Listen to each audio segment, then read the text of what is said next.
All right, so now,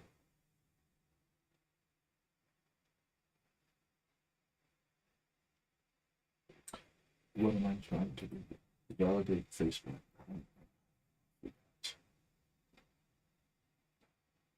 About friends, friends, leaders,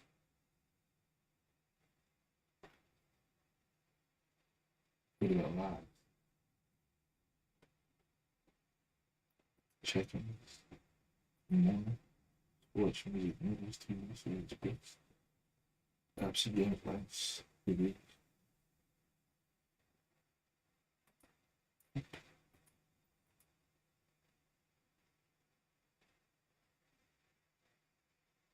Activity log, your live videos,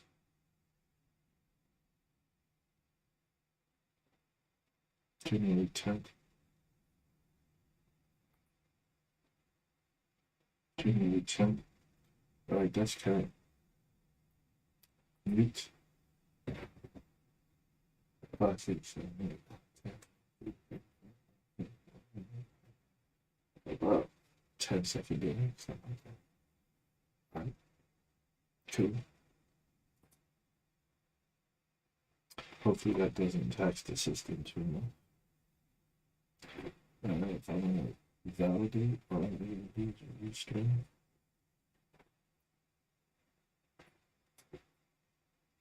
can't scroll it. I wish I had more things, but I can see that I am live.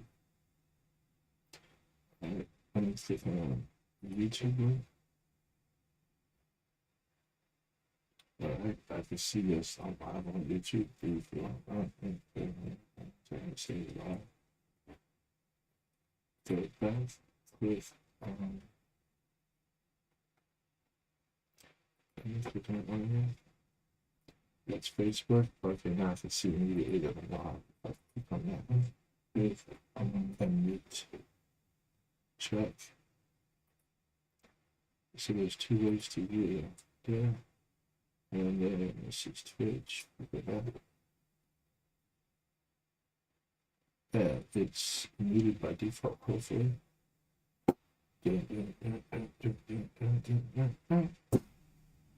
Yeah, online. And get back. And here it is on Restream. Period. Right, so how much real estate do I need? That much. Control center has been created. Alright, now if I come over here. Sorry, now I have like 3 minutes. Check. Alright, so now if I just swipe around, what am I looking at right here?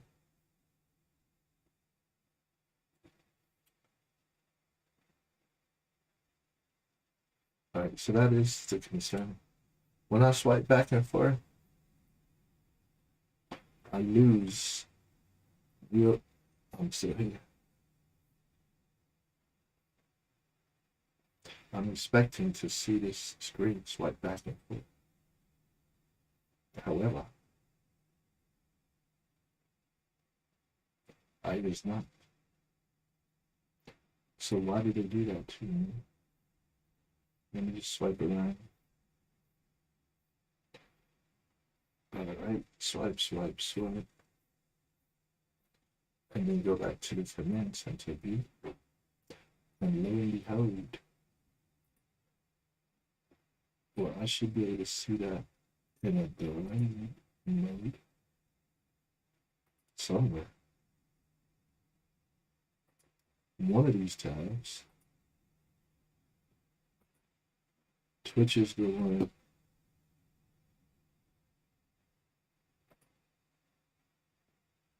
Alright, so that's what I gotta get a hold of next is the chat situation. I'm still not understanding why on my broadcast I'm unable to see me swiping between screens. Right here. Well, that's not being played. Right, it's being played. If I swipe off and swipe back, is it still there? Negative. Check. Come on. That's Twitch, right? So what are you not seeing? Real-time updates. Are these all functional? Yes, they are.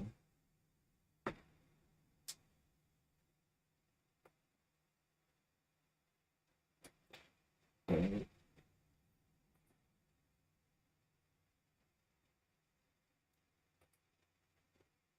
Functional. This is chat.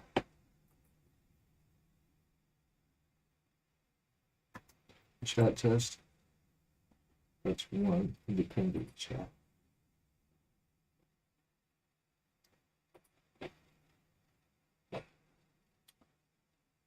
How do I find? Right.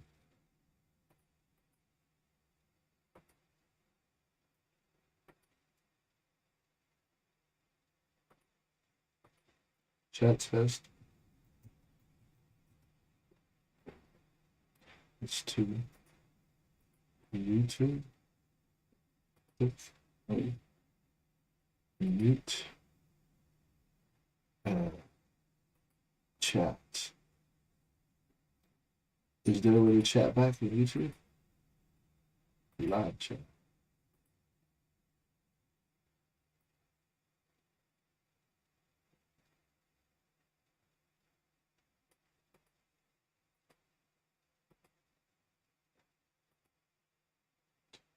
YT chat.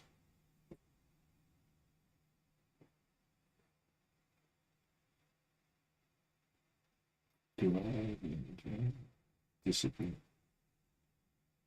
So I have to have at least. Yeah, at what point do they take over? What days the break point?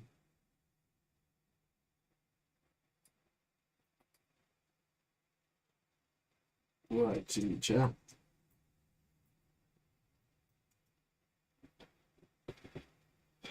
Alright. Facebook.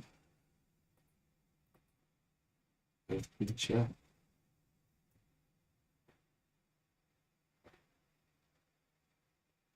What's this? FB chat. What the fuck? I don't want no shortcuts.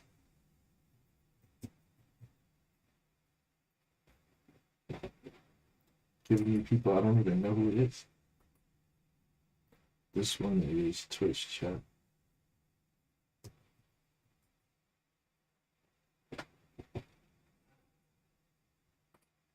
Alright. So each chat goes to its independent chat. Now, I'm supposed to be able to see all those chats over here in Restream, but I can't broadcast those. Right? Right. Chat from Restream.io. Now, if I go to the other ones, I see it on Twitch. Oh shit, I don't see it on Facebook.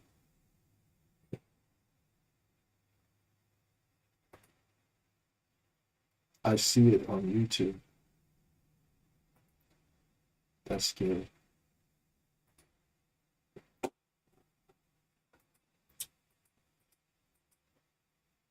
Yo, I don't see Restream chat on Facebook.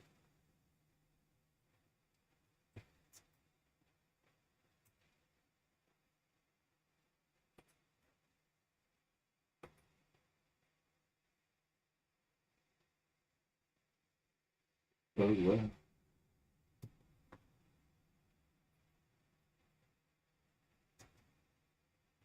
No restream chat to custody.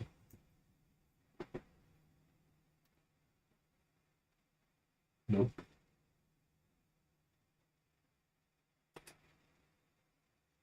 No. Why is Facebook not getting supported platform? YouTube, Twitch, Facebook, personal profile, Facebook public pages, Facebook groups. Anything.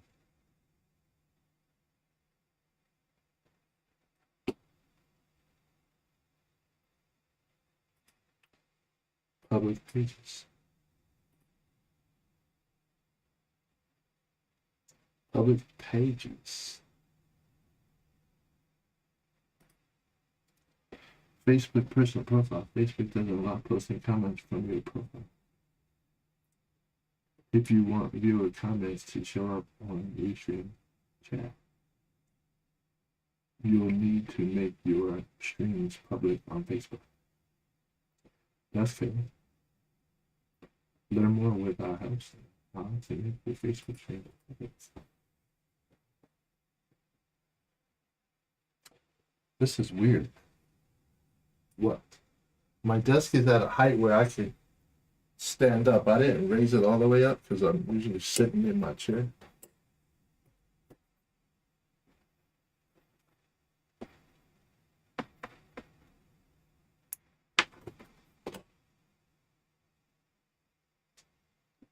I'm going to have to make some adjustments to the lighting situation. Let me turn this light on. How long before I'm ready to really go? A week? A weekend? This weekend? Yeah, probably a weekend.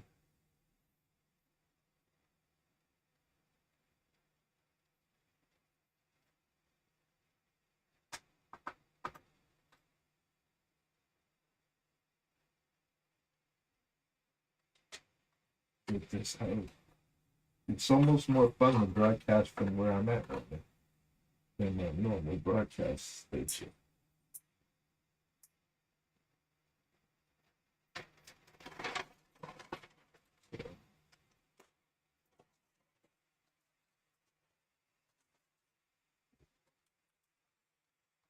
But I'm not used to this space. And damn, that one's bright. But that's what happens. And that camera's in a crazy spot. I gotta get into the swing of it. I feel like I need something, but I don't know what I need. Alicia, what is it that I'm looking for? Glasses? No. Music. The music is missing. Okay. And I do have to try that. I need to see what happens if I play my Eureka. Do I still have an account? I might have let it lapse. Why? I haven't been broadcasting. So I don't know. I'm not keeping up with juggling payments right now.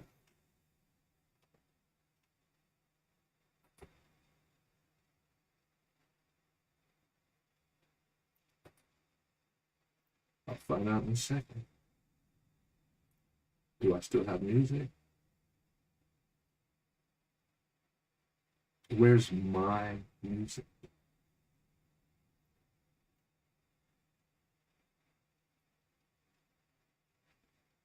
Fiverr? My songs is empty.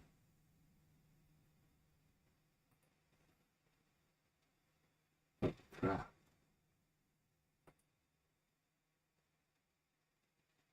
I hope I didn't use that email.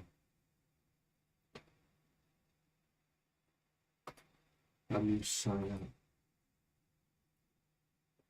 Yeah, I probably didn't use that. Got it. Login. How about login? Bitch. Okay, don't get mad. I just want to go find my account, y'all. But y'all not making login work. Click the button. All right.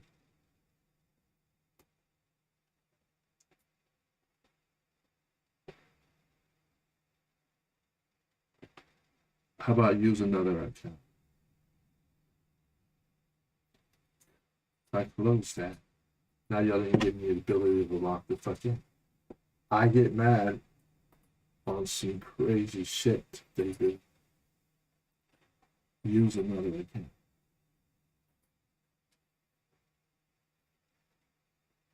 It could be this one.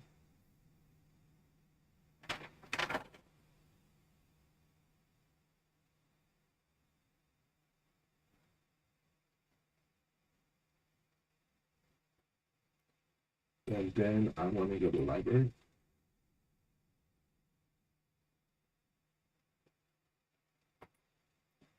Published. What the little fuck? Refresh. Home.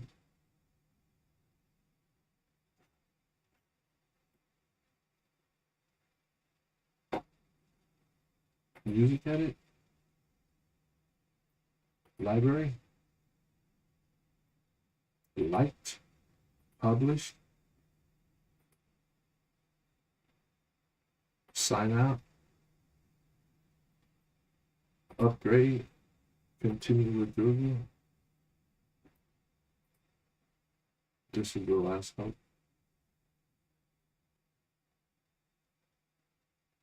Library. Did y'all let me log in or not? Because I hope not.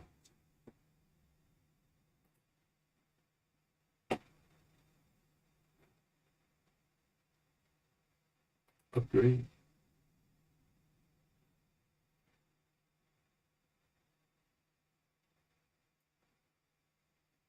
Click on this. Edit profile. Oh, yeah.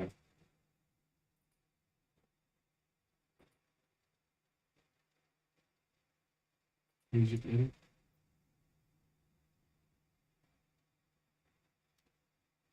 Library. Liked. Published. Playlist. Liked. Oh no. Well, I put it out on DistroKid and sure I saved them.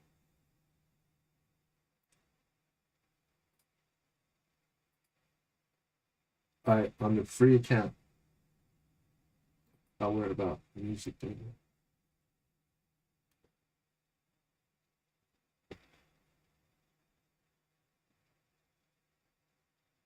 Style.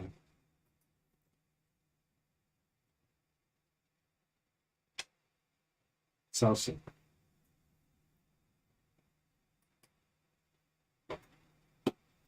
Instrumental.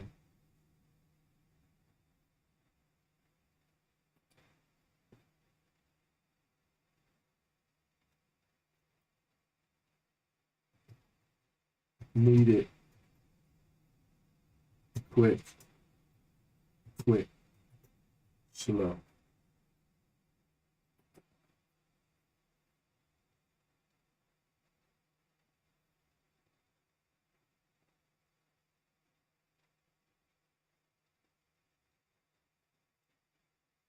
Alright, I got too much bright light. I need some tape.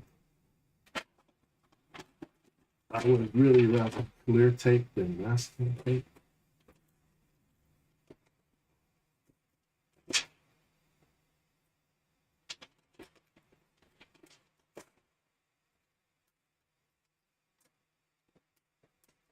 I've been slight over that. I added some blue because I have a whole lot of what one might deem wattage, lux, lumens,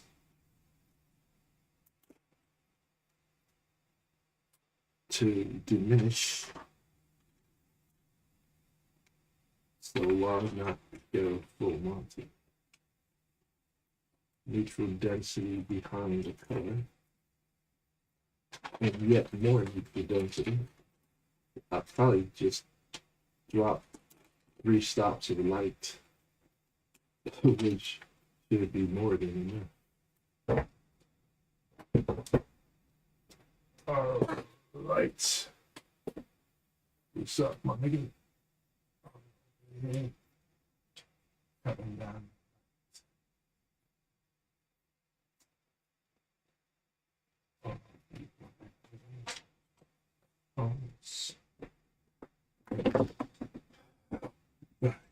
Should be better. But that fucking moon light is a little hotter than I used to make it, which is probably better for most people. But yeah, I got some lens flare too. Right at the top. Oh, that shit's coming from the top. Like I need a flag right there.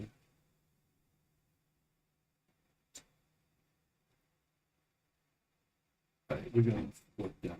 Let me tilt this camera down. Can I? Got some of the flare. I just raised me and Alicia. Nice thing.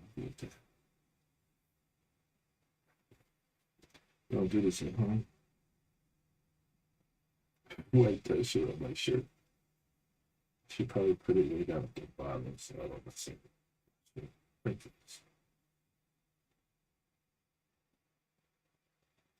I got a hook on one ear. I put that shit so I can do all of this and not have my glasses slide down.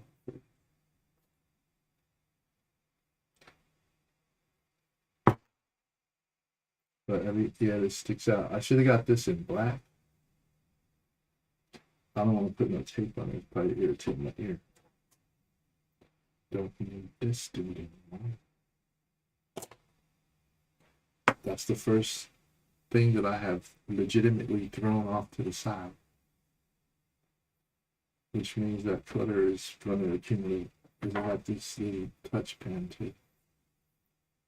I love these capacitive on one side so you could do your phone. But I don't even be doing that. But I saw it when I was cleaning everything up to make this new broadcast station. And I said, oh, wow, I haven't seen this in a long time. I'm trying to self-censor. What? Self-censor? Didn't we go through that yesterday? Was that yesterday or the day before? When you went ballistic on TIK, people spelling shit. You know? The censors are out there, the algorithm, trying to dodge the algorithm. It's not my mission to be doing that, but I am trying to reduce profanity so I can monetize and get paid, since this is the new economy. Eventually you'll just see me with a latch over my mouth.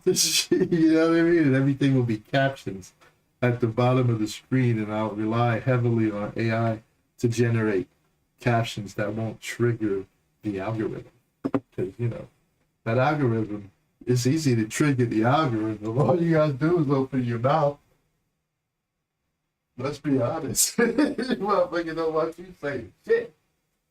What happened? I triggered the algorithm again. You know, I wasn't really trying. Nobody does. But we all seem to be really good at that shit. Can you get paid for that? Can I get some tokens for triggering the algorithm? You know, the overactive, hyperactive algorithm should be sitting there with the block, restrict, suspend button. Algorithm just sitting there waiting to hit that shit. Oh shit, oh man, you looked the wrong way. Click. What? Fucking pop up. Your fucking access to Restream.io has been suspended. Don't even look for me on TikTok. I just replaced TikTok with Facebook. They're like, look for you on TikTok. Fuck that. We don't look for your shit, man. You ain't playing no games. You ain't doing nothing useful. Why would we watch this shit? That, my friend, is a very awesome question. I've thought of it myself. And in fact, I purposefully structure my broadcast so you will not watch. You know, don't watch me. Don't do what I do. Do some useful shit. Because I just be sitting here trying to talk myself to sleep. I got to burn off a lot of caffeine. So I figured I might as well go live. And hence, TikTok algorithm says, we don't see any value in that broadcast, so suspend it. But see, I go live because my whole motto is real-time thought process. There's people like me out here that think like this, but they don't get on live and say it. Now, I have turned over a new leaf in 2026. I don't discuss politics directly or religion directly. Sometimes, you know, something might slip out. I try to refrain from, you know, racial themes directly. But 2026 is going to be my cleanest year of broadcast. Broadcasting. Ping. Yeah. Alicia Keys, masterclass.com. Go check her out. Find your voice. You like how I worked that in there, didn't you? He's like, yeah, that's pretty cool, but can I get a body? This a body? Well, you got a head and a neck. He's like, you know, you could at least put, you know, a dickie on me. Like, oh, what? They don't know what that is. Yeah, that's kind of old school, ain't it? Everybody's still doing that shit. Google. You mean Gemini? Whatever. Whatever's clever, Trevor. Yeah, my father used to have one of those dickies. It's like a bib. Maybe you might have a tie and a collar, and you throw that up under your vest, and then you put your suit on top. So that way it looks like you're hot, but you're not really hot, but you know, you look sharp. A dickie. What? Yeah, don't worry about it. It ain't that important. That was in like the late 70s. That shit was popular. The business folks. Cheating the system.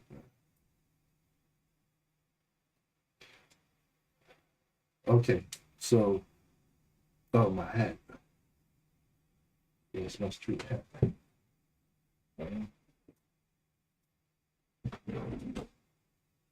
I'm not really ready to sit here with my hard hat on yet. But I'll at least go pirate mode. I'm just working my way back into broadcasting, getting used to broadcasting from a Mac with multiple desktops. And oh man, it's the one I don't like.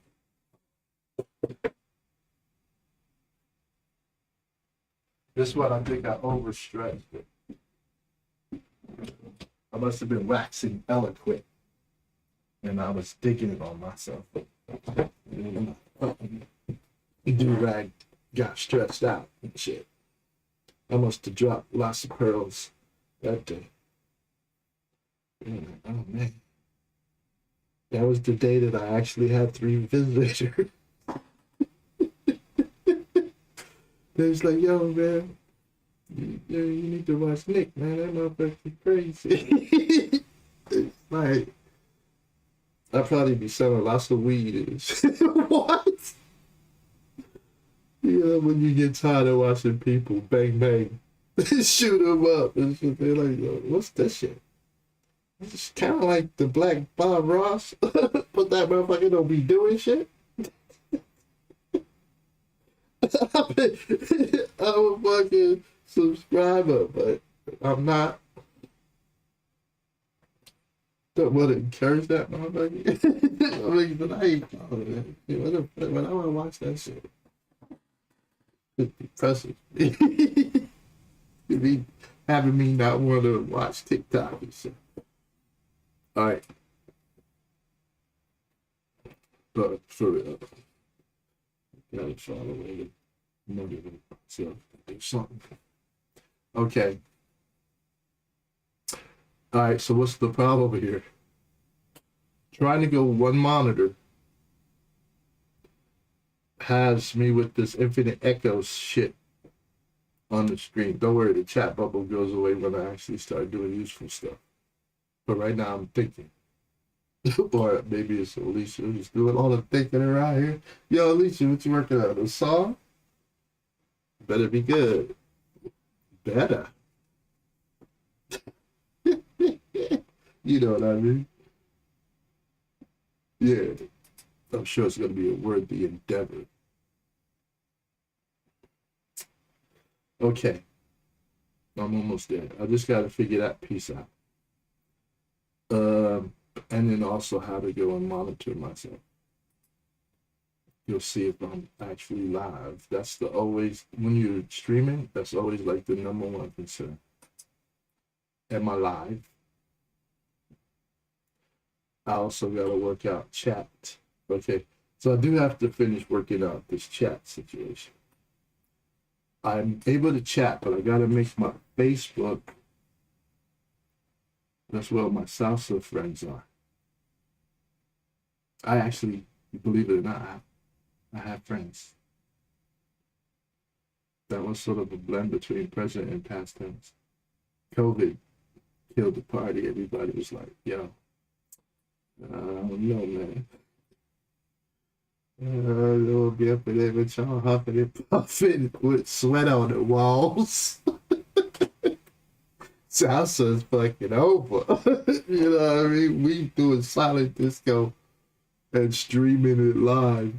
Everybody got their own personal silent disco stream.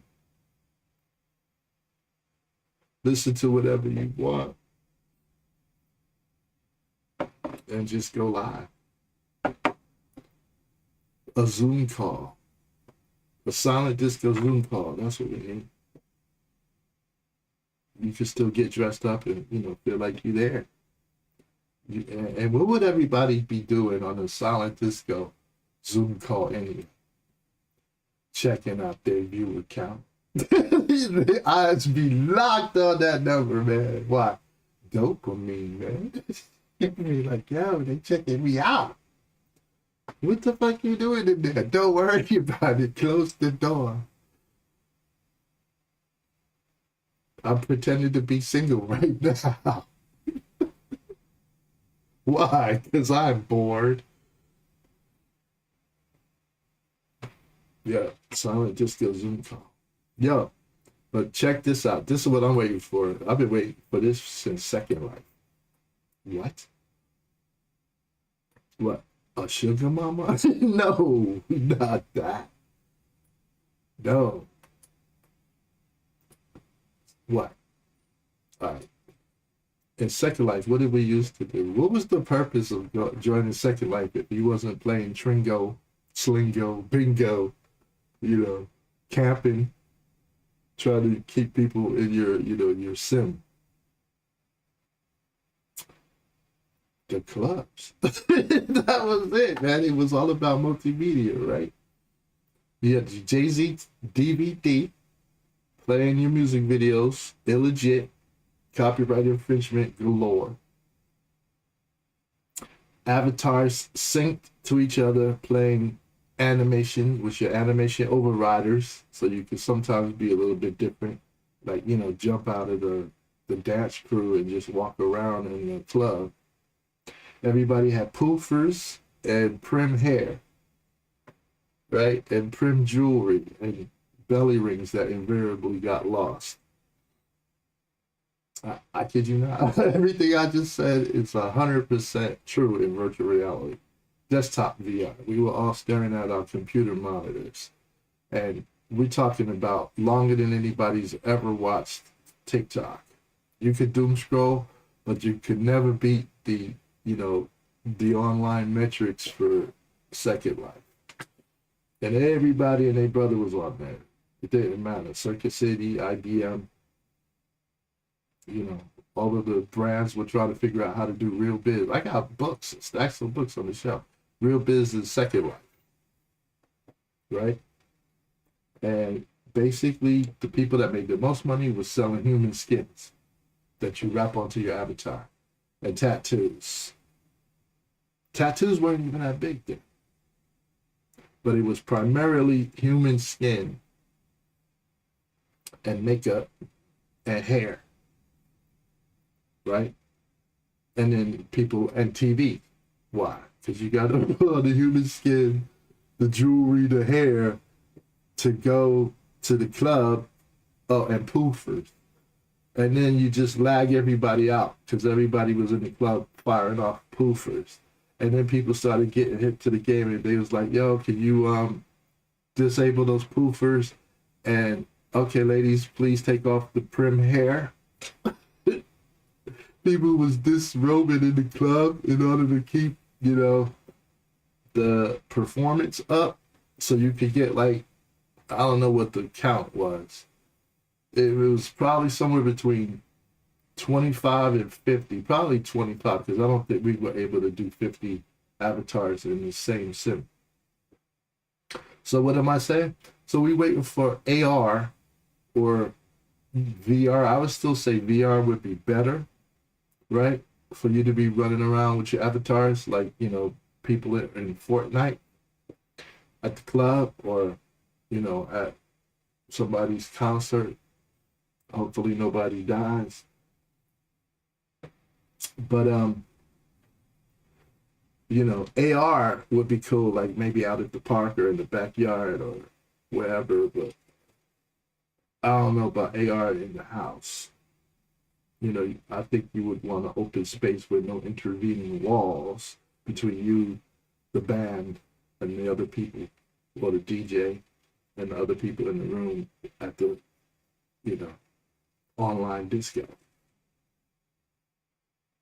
But I mean, like, what's going to be the biggest draw in VR? We already know because people already been doing it for 20 years, 30 years, right? What's the difference? Well, the difference is that you'll be able to do it without a big old bulky headset on. So you have some small form factor glasses, probably 3 years. And, you know, bone induction audio from Bose or Beats or somebody, or Apple, whatever. Google's in the game now. They've been kind of quiet, sneaking up on everybody. But with the AI and everything, and then all of these Grace Hoppers and Blackwells and whatever the follow-on silicon is going to be, more performance, right? Rasterization to the edge, computation in the cloud, rendering. So instead of 25 to 50 people, I think we're getting up higher. Why don't we ask Perplexity? Why? Because I'm talking about the future of multimedia. It's always entertainment, video, images, and audio, and 3D, right? So we're talking about the singularity. When all of it comes together and we're at the edge. So let's see. Literally, we're at the edge. I'm at the edge. I don't know if there's anybody at the other side of the edge listening to me ramble. But let's see what Perplexity Tenants. Hey, how you doing today? I'm doing great. Thanks for asking. How about you? I'm doing pretty good. You ready for another late night session? Absolutely. I'm ready to dive into whatever you've got in mind. Let's make this a productive and fun late night session. What's our first task? All right, we're talking about online virtual environments for multimedia and fun, like Second Life, Cloud Party, Active Worlds, that kind of stuff. Got it. We're talking about virtual worlds and online environments where people can explore, socialize, and have fun with multimedia content. Each of those platforms has its own unique features and communities. Are you exploring these environments for something specific? Or are you curious about how they compare and evolve? All right, let's talk about evolution. What are the leading platforms today? Can you give me the top 10? Here are the top 10 leading virtual world platforms in 2026. 1. Decentraland, one of the most popular decentralized VR platforms, built on the Ethereum blockchain, where users can create and explore virtual. Here are the top 10 leading virtual world platforms in 2026. 1. Decentraland, a decentralized virtual reality platform on the Ethereum blockchain, known for virtual real estate and events. 2. Sandbox, a decentralized NFT gaming metaverse focused on user-generated content, land sales, and events. 3. Axie Infinity, a gaming metaverse platform with unique creatures and play-to-earn mechanics. 4. CryptoVoxels, a VR-enabled virtual world on Ethereum with art galleries, events, and user-generated spaces. 5. Blocktopia, a virtual skyscraper metaverse with 21 levels, focused on virtual real estate and interactive experiences. 6. MetaHero, known for its 3D scanning and modeling technology, creating realistic avatars and virtual items. 7. Somnium Space, a cross-device metaverse supporting VR, PC, web, and mobile, with Ethereum and Solana blockchain integration. 8. Second Life, a long-standing virtual world known for user-created content and a robust economy. 9. VR Chat, a social VR platform for user interaction and content creation in immersive environments. 10. Minecraft, a widely popular sandbox game that allows virtual world building and exploration, now with enhanced multiplayer and VR integration. These platforms lead the pack in terms of innovation, community, and multimedia experiences.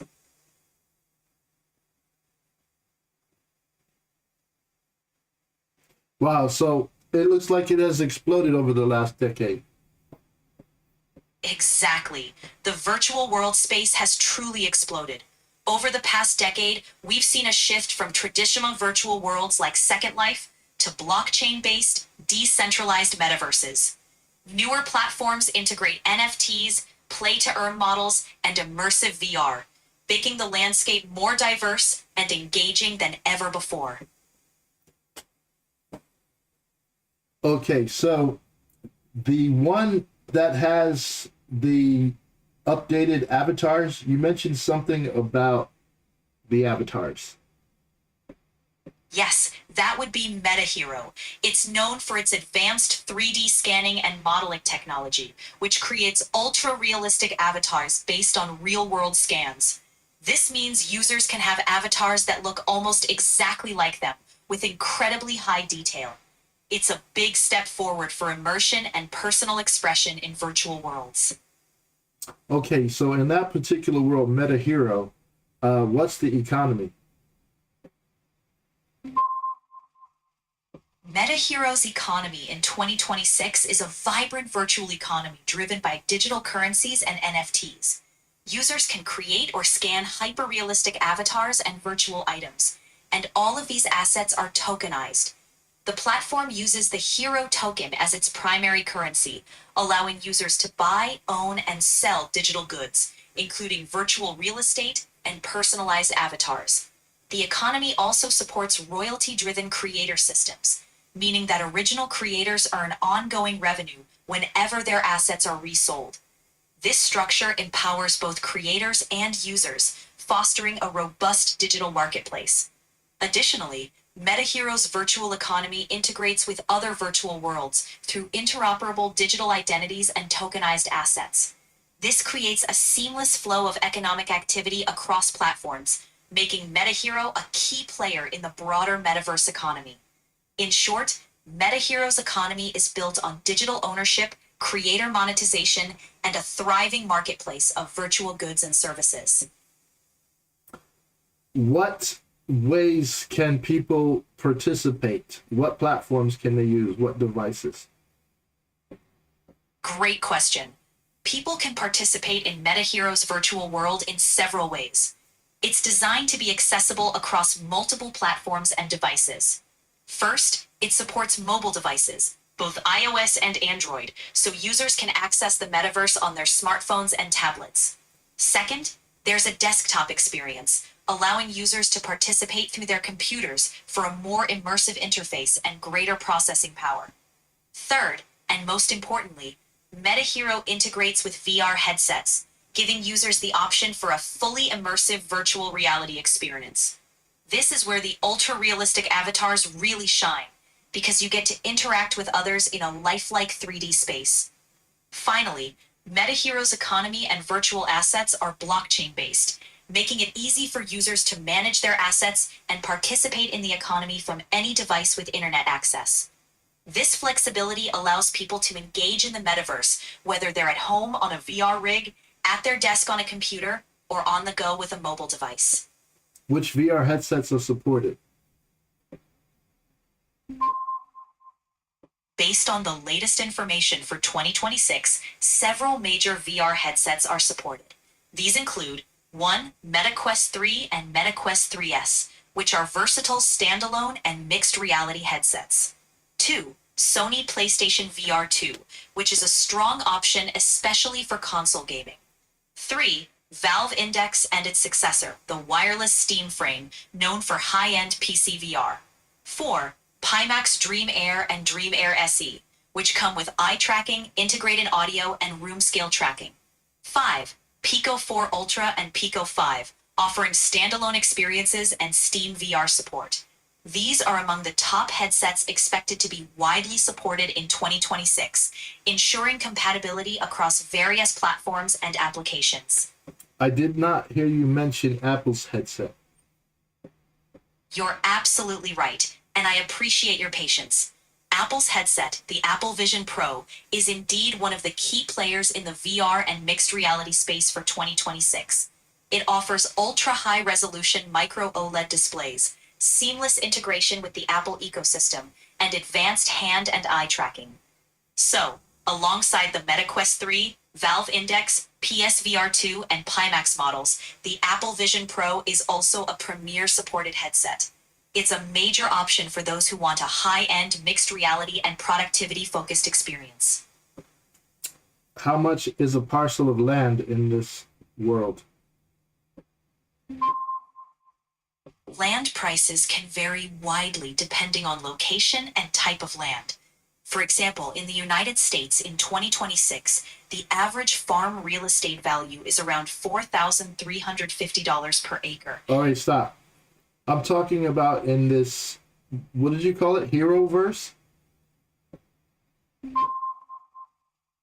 In the MetaHero metaverse, as of 2026, the average cost of virtual land has fluctuated significantly. By 2024, metaverse land prices ranged between about 0.08 ETH and 1.88 ETH, which is roughly $250 to $5,960, representing a significant drop from earlier peak values. For example, in 2022, some of the highest average prices for metaverse land were around 3.29 ETH, with peaks reaching as high as 13.5 ETH. Today, the average prices are much lower, and the cost of land varies depending on the specific metaverse platform. While MetaHero's land prices aren't called out separately, it's likely in line with the broader metaverse market trends. So, Parcels of land could range from a few hundred to a few $1,000s, depending on the location and the platform's popularity. Keep in mind that land near high traffic virtual locations, like event venues or major landmarks, still tends to fetch a premium price. This still shit is crazy to me. Okay, so what are most people doing? Buying islands and parceling them out and then putting up rental units monthly? That's a great question.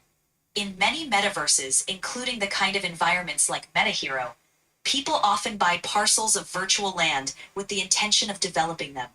Some create virtual businesses, such as digital storefronts, galleries, or event spaces. Others do exactly what you're describing. They buy larger virtual islands or large plots, subdivide them into smaller parcels, and then rent or lease them out to other users or developers.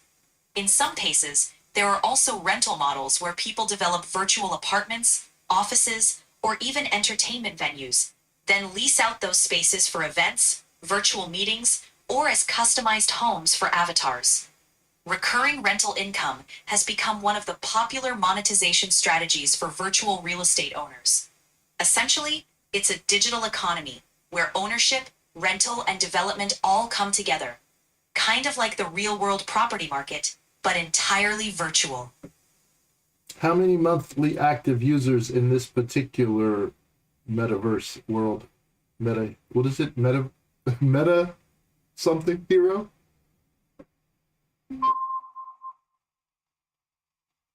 Currently, there isn't a specific number available for monthly active users in the MetaHero metaverse. However, to give you a sense of scale, some of the larger metaverse platforms, like the Sandbox, reported around 201,000 monthly active users. Across the metaverse landscape as of 2025, estimates suggested around 700 million monthly active users globally for metaverse platforms combined. The MetaHero metaverse likely has a unique user base, but specific figures aren't readily available. The trend shows that engagement and user numbers are growing steadily across the whole metaverse ecosystem, and many platforms rely heavily on social interaction and user-generated content. Okay. Are there age limits to the platforms that have been mentioned? Yes, most major metaverse platforms have age limits or restrictions. Typically, platforms like the Sandbox, Decentraland, or similar virtual worlds require users to be at least 13 years old, sometimes 16 or 18, depending on the platform and regional laws. In many cases, metaverse platforms also have safeguards to ensure compliance with age restrictions, like parental controls or limited features for younger users. If users are under the required age, they may need parental consent or may not be allowed on the platform at all. It's always good to check the terms of service for the specific metaverse for the exact age requirement. Are you able to generate a table?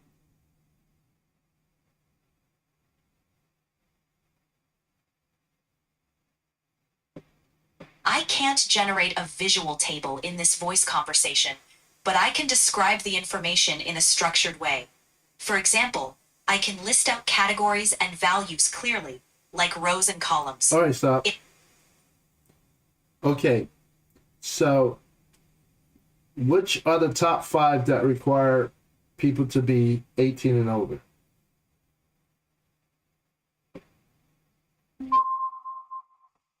Here are some of the top metaverse platforms that typically require users to be 18 and over due to their content, monetization model, or community guidelines. 1. Decentraland. Known for its decentralized virtual world with NFT-based land ownership and adult content, often advising users to be 18 plus due to the financial elements involved. 2. Somnium Space, a VR-focused metaverse, often catering to adult users, with real estate and crypto transactions that usually require users to be 18 plus. Second Life, long established, it's widely known for adult-themed content and an 18 plus recommended age limit. 4. Cryptovoxels, a virtual world on the Ethereum blockchain with NFT assets and a community that often skews toward adult users. 5. Blocktopia, a metaverse platform with virtual real estate and crypto-based experiences, usually requiring users to be 18 plus due to financial and mature content. These platforms tend to have more complex economies and communities, and therefore aim to ensure a mature audience.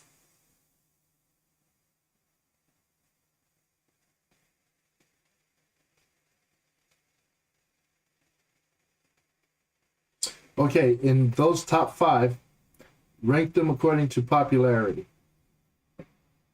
Ranking those top 5 metaverse platforms by popularity can be tricky, but we can consider general user engagement and recognition.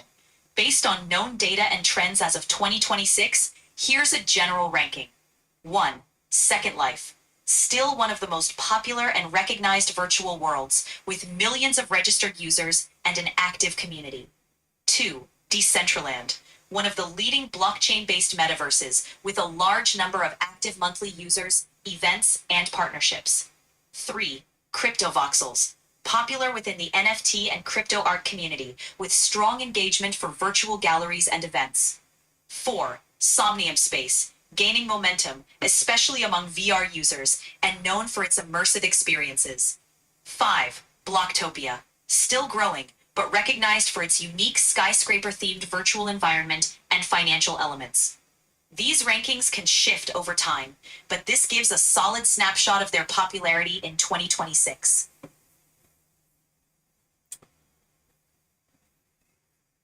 Okay, of these top 5, which ones allow content created in Blender, Unity, Unreal, or Reallusion suite of tools, for example?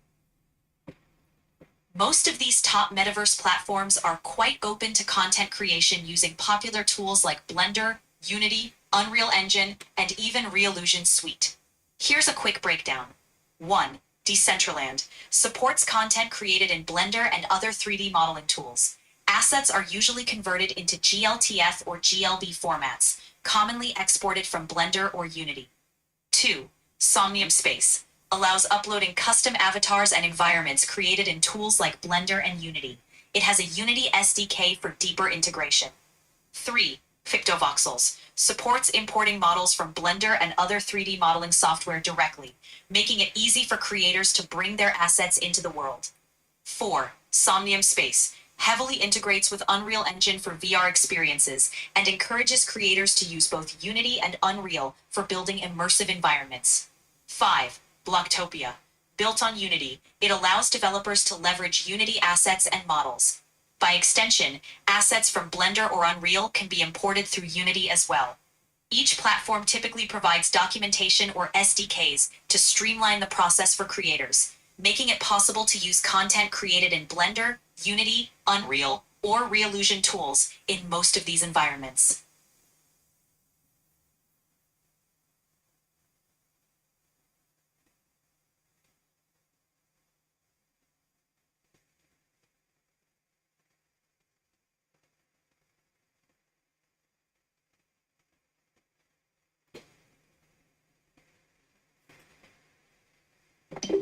I have to mute the mic. Why? Because I need to think. My next question. Okay, so we're talking virtual worlds monetized,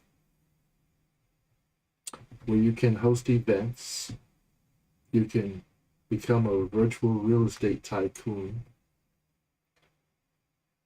you can optionally work with NFTs or cryptocurrencies. So that means there's probably a lot of scammers out there. So you gotta be careful because everybody's got an angle. They're popular. And now you have to try to work it into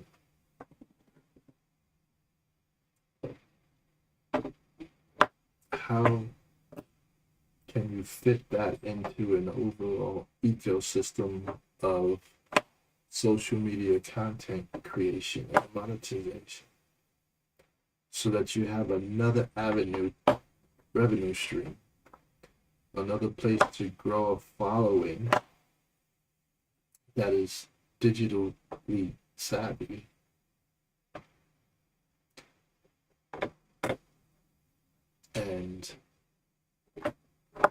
Browser-based content. That's my next question. Mobile app and browser-based content. Why? Because in the metaverse, Meta Horizon worlds, you can watch YouTube and TikTok and Instagram feeds. Of those top 5, which supports the viewing of TikTok, Instagram, YouTube, Twitch streams, etc.?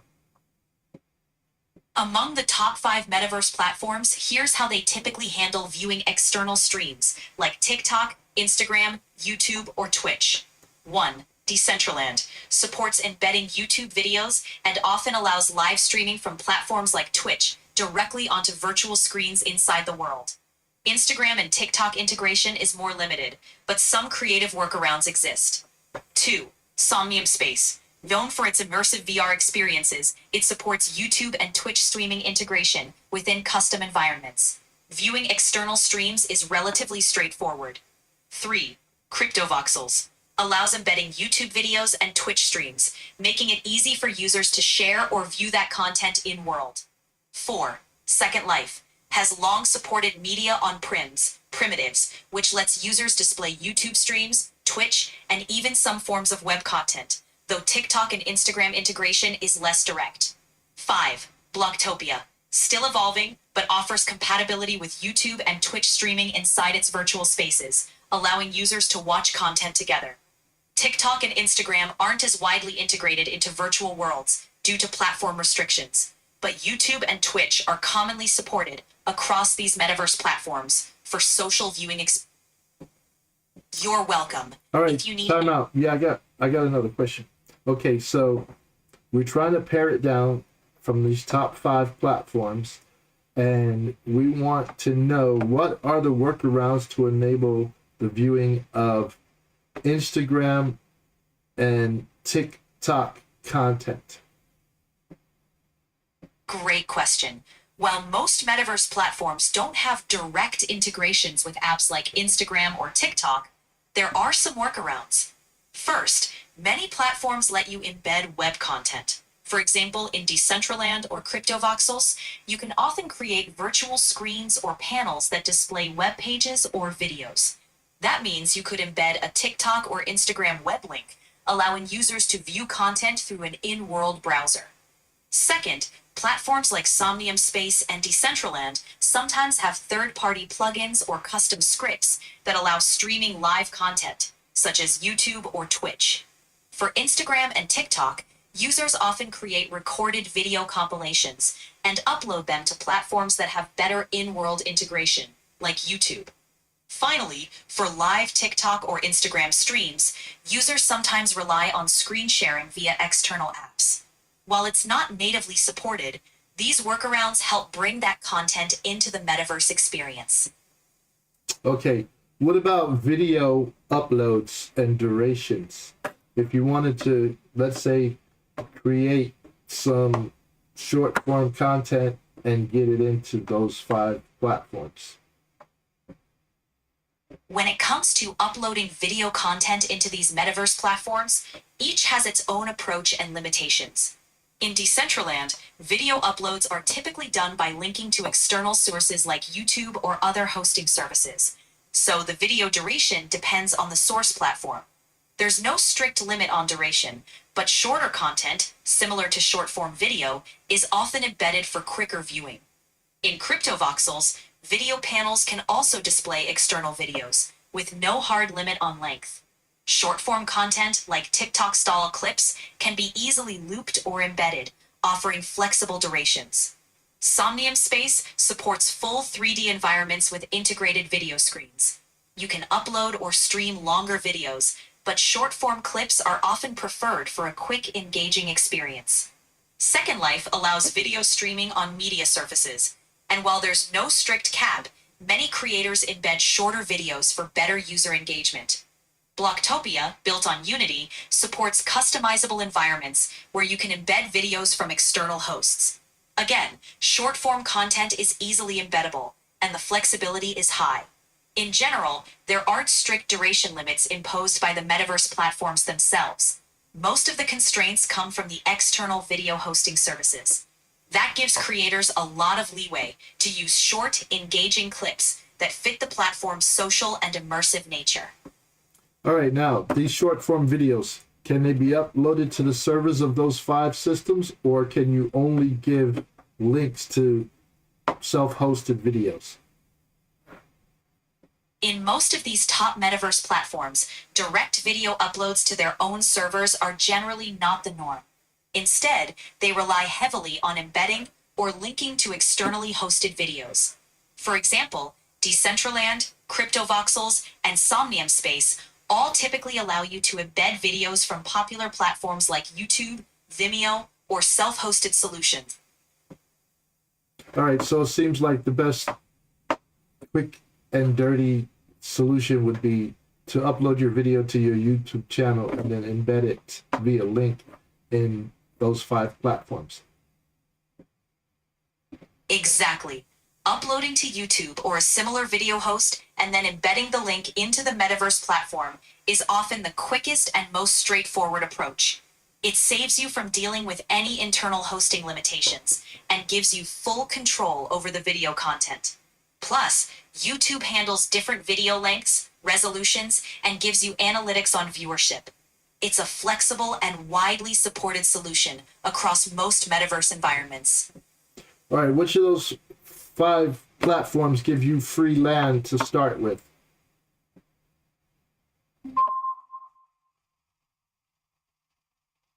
Based on what I found, it looks like none of those top 3, Decentraland, CryptoVoxels, or Somnium Space, currently offer free land by default. In Decentraland, all land parcels are owned or sold, and users typically need to purchase or rent land from existing owners. In CryptoVoxels, parcels are bought and sold through their marketplace, though some parcel owners may allow free building rights on their land as part of community initiatives. Somnium Space also runs land auctions, and land is generally acquired through purchase. So none of them provide free land out of the box. Users need to either purchase land or find community-owned spaces that allow free use. If you're looking for a platform with free land to start building, you might need to explore newer or smaller metaverse platforms that offer free starter plots or have creative sandbox modes without land ownership requirements. So I guess in some of these places you might end up a digital nomad. Exactly. In some of these metaverse worlds, you can absolutely embrace a digital nomad lifestyle, moving between community-owned spaces, collaborating in public areas, and showcasing your content without owning permanent virtual property. It gives you flexibility, just like a real-world nomad, and lets you tap into the social and creative energy of the space. And if you ever decide to settle down digitally, you can always invest in virtual land later on. All right, let's talk about interconnect between the top 5 services. Sure, interconnection between the top 5 metaverse platforms is still evolving. Some of these platforms allow embedding external content, such as videos or live streams, which helps integrate experiences from platforms like YouTube, Twitch, or social media.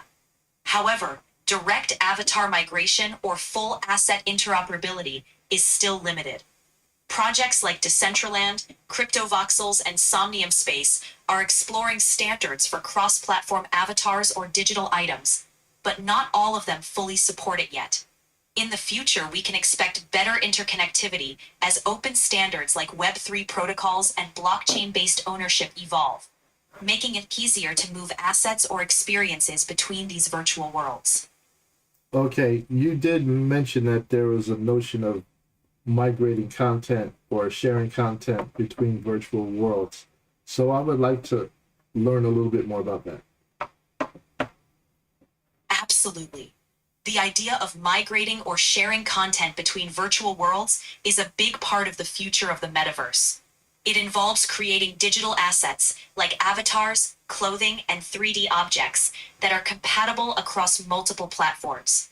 This often relies on standards for file formats and blockchain-based ownership systems, so that content you create in one platform, like a 3D avatar modeled in Blender or Unity, can be used in another metaverse space.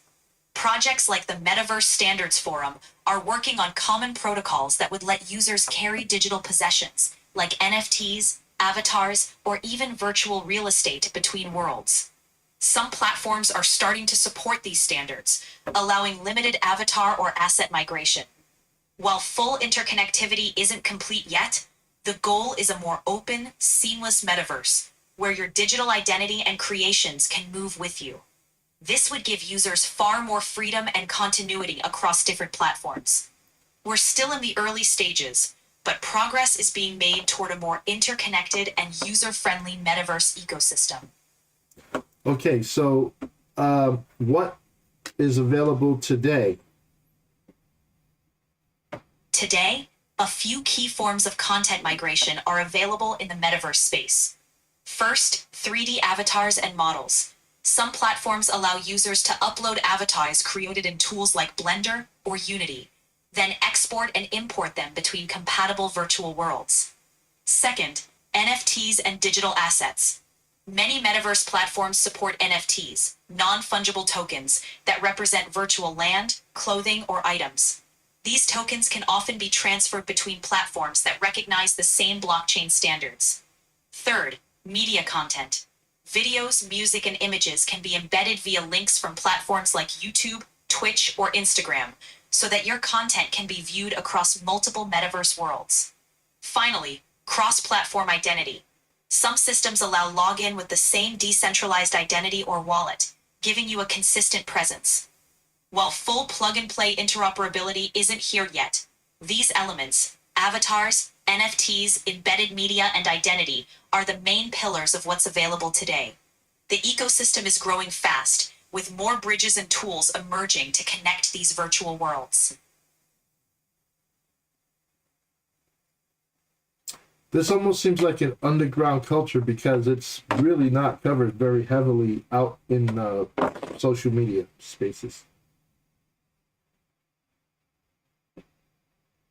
You're right. It does have an underground niche culture feel right now. While there's been a lot of buzz about the metaverse, the actual cross-platform integration and deeper creative communities are still growing under the radar. These innovative creators, developers, and early adopters are pioneering the space. Over time, as interoperability expands and more mainstream attention arrives, this underground culture is likely to move more into the forefront. But right now, it's being shaped by passionate users carving out these new digital pathways. Okay, I think they're going to go more mainstream as headset sizes and prices drop. Absolutely. That's a key factor. As VR and AR headset sizes shrink and become more comfortable, and prices continue to drop, more people will gain access. That wider adoption will push these platforms into the mainstream. More users, more developers, and more brands will join in, accelerating innovation and making these virtual worlds more interconnected and appealing to a broader audience. Which of these integrate some form of AI, generative AI, or agentic AI, or chatbots?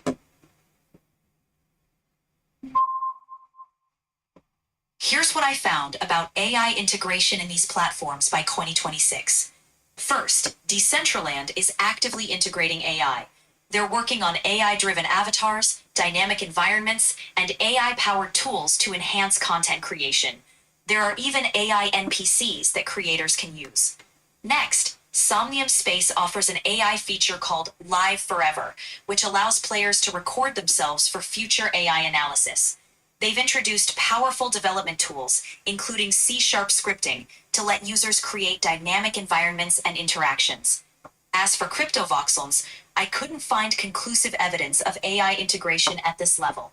So, in short, It looks like Decentraland is integrating AI-driven avatars and dynamic environments, which could include generative AI or agentic AI. Somnium Space is introducing advanced tools like C-sharp scripting and dynamic virtual environments, and it also has AI analysis features for recorded user activity. However, I didn't find specific information about CryptoVoxels integrating AI at this time. So Decentraland and Somnium Space both seem to be moving forward with AI integration, especially in 2026.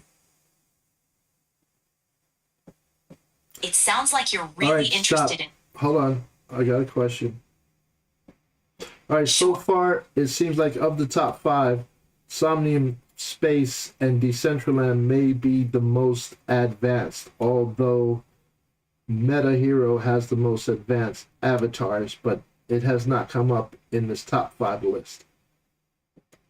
You're absolutely right. Somnium Space and Decentraland are showing strong advancements in their AI and virtual environments. MetaHero does have highly advanced avatars, focusing on ultra-realistic 3D scanning. Even though it's not in the current top 5 list we discussed, it's definitely a key player in the space, especially when it comes to hyper-real. Absolutely. You're on the right track. Somnium Space and Decentraland definitely stand out with their AI integrations and virtual environments. And you're right, MetaHero's avatars are known for their advanced realism, even though it may not have made the top 5 in terms of overall environment or popularity. Each platform is evolving in its own way, and we might see even more AI-powered advancements soon.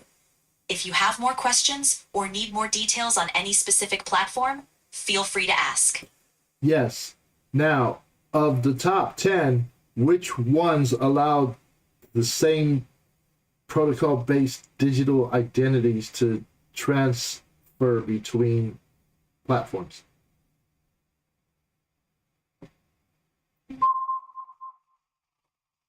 Here are some of the top metaverse platforms that enable protocol-based digital identities to transfer between platforms. 1. Decentraland. This platform is well known for its decentralized nature and support for digital asset ownership using blockchain. It allows users to retain control over their digital identities and assets across platforms. 2. The Sandbox. This is another popular platform built on the Ethereum blockchain, allowing full ownership and transfer of digital identities and NFTs across different experiences. 3. CryptoVoxels. Also based on the Ethereum blockchain, CryptoVoxels supports VR experiences and offers users flexibility in managing their digital identities and assets as they move between virtual spaces. 4. Somnium Space. This platform uses both the Ethereum and Solana blockchains and offers strong interoperability for digital identities and assets between platforms. All of these platforms emphasize cross-platform compatibility and ownership, helping users transfer their digital identities seamlessly between virtual worlds. All right, now to simplify, let's make a list of the platforms that interoperate with each other as it applies to digital identity. Great idea. Let's break it down into a simplified list of platforms that interoperate with each other, focusing on digital identity transfer. 1. Decentraland and the Sandbox. Both are Ethereum based, so they have. Exactly. To summarize, Decentraland and the Sandbox are both on the Ethereum blockchain, so they interoperate with each other in terms of digital identity. Similarly, CryptoVoxels is also on Ethereum, making it compatible with Decentraland and the Sandbox for identity transfers. Somnium Space operates on both Ethereum and Solana, providing interoperability with Ethereum-based platforms like Decentraland, the Sandbox, and CryptoVoxels, as well as with other Solana-based environments. So these 4 platforms, Decentraland, the Sandbox, CryptoVoxels, and Somnium Space, are the key players that support cross-platform digital identity transfers among each other. Now, when we say supports digital identity transfers, does that mean I can use the same GLB, GLTF in addition to my identity and whatever coinage I have on the blockchain? That's a great question.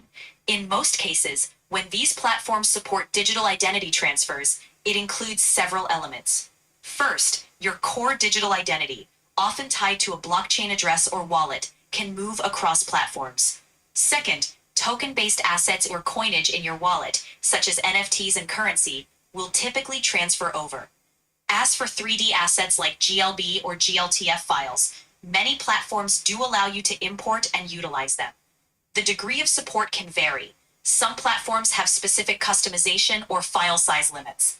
But overall, yes, in many of these interoperable metaverse platforms, you can carry your 3D avatars, objects, and environments along with your identity and crypto assets. Which of the top 5 are most compatible? I think we might have talked about the top 4. Here are the top 5 metaverse platforms for 2026 based on the latest information. 1. Decentraland, built on Ethereum, supports digital identity and asset interoperability. 2. The Sandbox, also Ethereum-based, enabling digital identity and asset transfer. 3. Axie Infinity, a gaming metaverse, though less focused on full 3D asset interoperability. 4. CryptoVoxels, Ethereum-based, supporting VR experiences and interoperability with other Ethereum platforms. 5. Somnium Space, built on both Ethereum and Solana, offering cross-chain digital identity and asset transfer. Among these, Decentraland, the Sandbox, CryptoVoxels, and Somnium Space are the most compatible with one another in terms of digital identity and asset transfers. Axie Infinity is mainly a gaming metaverse and may have limited interoperability compared to the others.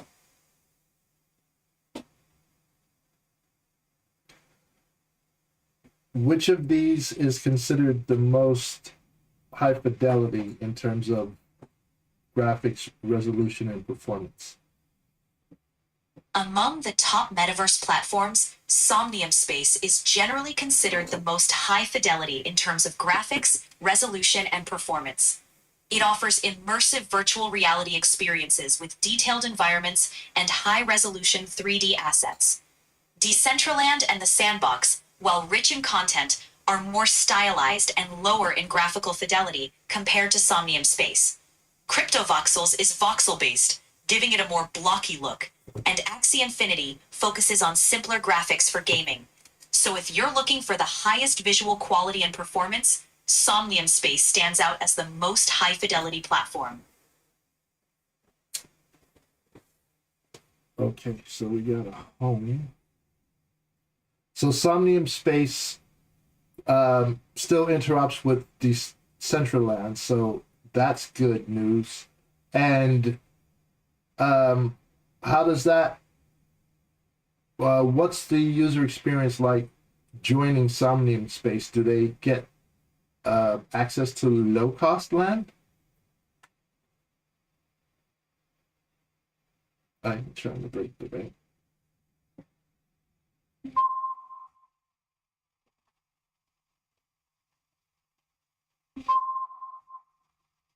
Here's the latest on the Somnium Space user experience and land costs. Somnium Space offers a highly immersive virtual reality experience with high-fidelity graphics.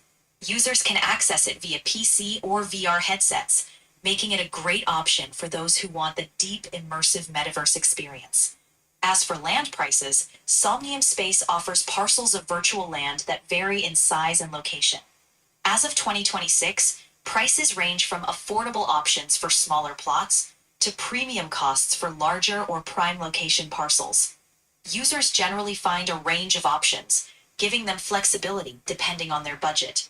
While some parcels can be on the higher end of the market, there are still opportunities for more budget-friendly land, especially in newer or developing areas of the metaverse. Overall, the combination of high-quality visuals and land price flexibility makes Somnium Space an appealing option for many users. Okay, in any given parcel of land, how many simultaneous users can be online?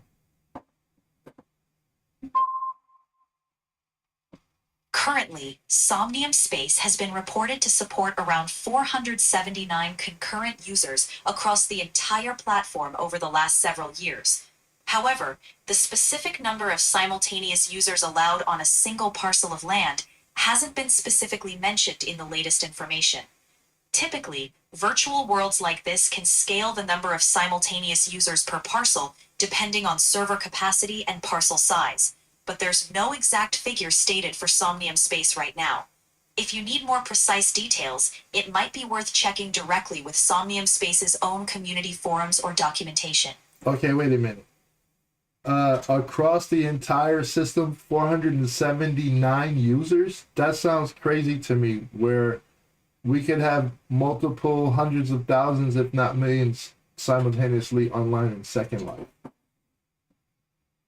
I understand your reaction. The figure I mentioned, 479 concurrent users, referred to. I completely understand your concern. Yes, it does sound surprising compared to something like Second Life, which can have hundreds of thousands or even millions of simultaneous users. Right now, the data shows that Somnium Space had a peak of around 479 concurrent users total over the past few years. It's a developing platform, and it may not have reached the same scale as older virtual worlds like Second Life yet. Over time, as these metaverse platforms grow, the capacity and user base could expand significantly. Okay, I'll tell you what, on the last top 10 that we discussed, can you list according to most popular in terms of concurrent users to the least? Just a bulleted list? I currently don't have the full list from our previous discussion, but I can help you find or confirm the popularity rankings of the top virtual worlds or metaverse platforms by their concurrent user count. Could you remind me of the specific platforms or virtual worlds we talked about? That way I can list them accurately, from most popular to least. Second Life, Decentraland, Somnium, and then there was some had voxel in the name, and something had block in its name. How about top 5? Keep it short. Here's a quick summary of the top platforms' user numbers in 2026. 1. Second Life. The latest data shows daily maximum concurrent users around 42,000 to 46,000, with expectations that peaks could rise even further in early 2026. 2. Decentraland. Recent numbers indicate around 600 concurrent users on average, though the platform is working on improvements to boost engagement. 3. Somnium Space. It has had peaks around 479 concurrent users at its all-time high, and currently fluctuates below that.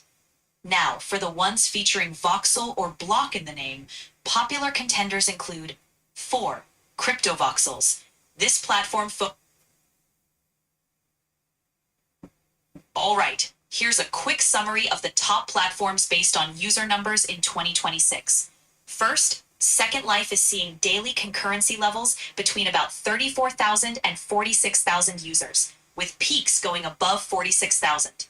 Second, Decentraland has around 600 concurrent users on average, though it's aiming for growth as the metaverse evolves. Third, Somnium Space's peak concurrency has been reported around 479 users historically, and current numbers aren't showing significantly higher figures. That gives you a top 3 snapshot. We didn't find the exact numbers for platforms with voxel or block in their name in this search, but those 3 listed are some of the most well-known.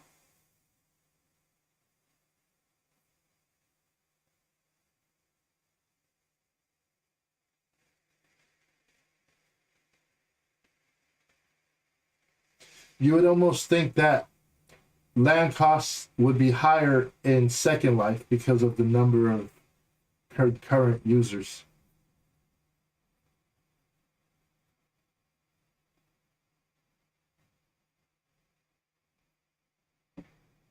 That's a great point. Usually, the virtual land cost does tend to go up when there are more active users driving demand. In Second Life, land prices can vary depending on location and the type of virtual real estate. But there are also factors like the platform's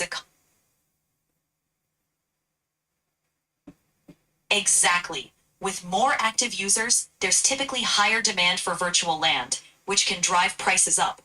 That's why in platforms like Second Life, virtual land can become quite expensive, especially in popular areas.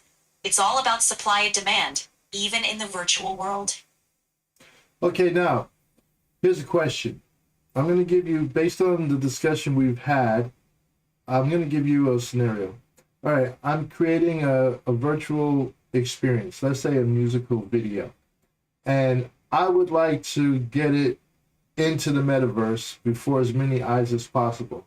It seems to me that Somnium, Decentraland, Second Life, and probably UEFN would be good options. Yes, that's a solid lineup. Second Life gives you a large, established audience.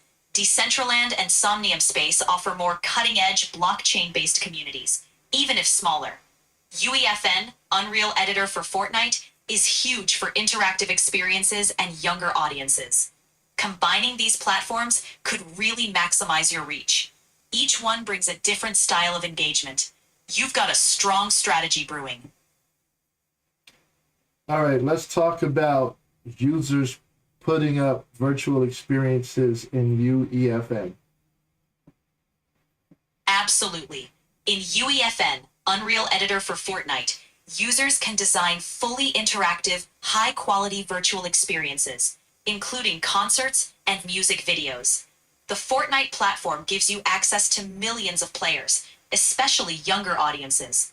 That makes it a powerful option for visibility.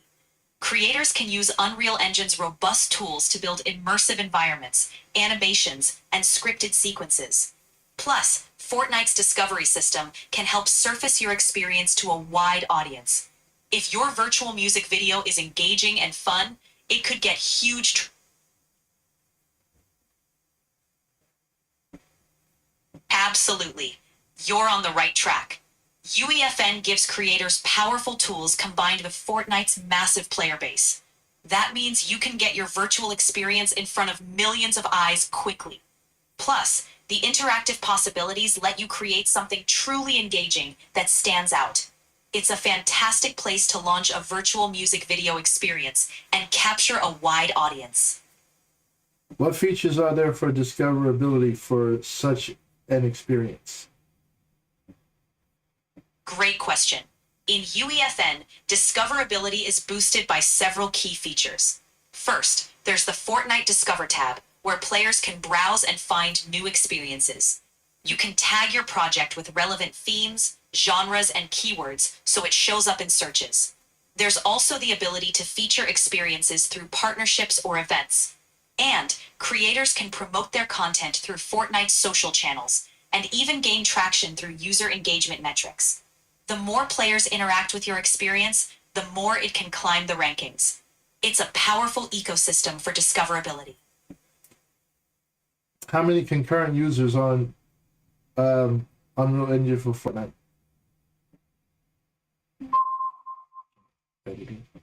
Based on the latest available data, Fortnite itself has around 48 million concurrent players across all platforms. While exact concurrent user numbers specifically for UEFN created experiences aren't published, UEFN thrives within Fortnite's ecosystem. This means UEFN experiences can tap into that huge active player base. Many top UEFN creations have drawn millions of visits, showing strong engagement. While individual experiences' concurrent users vary, the potential is huge due to Fortnite's massive audience and discoverability tools. Is publishing an experience free on that platform? Yes, publishing an experience in UEFN is free. There's no upfront fee to create and release your content.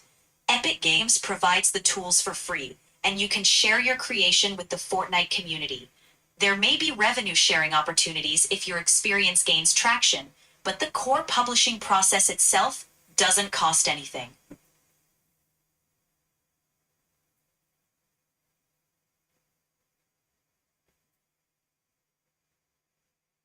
Can you embed YouTube videos or TikTok streams or Twitch into the UEFN experience? Currently, UEFN doesn't support directly embedding YouTube videos, TikTok streams, or Twitch feeds into the experience itself. While you can create interactive environments, video embedding from external platforms isn't an integrated feature right now. However, many creators use clever workarounds by linking out to content or promoting their videos alongside their UEFN experience. As the platform evolves, we might see more integration options in the future. Can one upload and embed a video into the experience itself?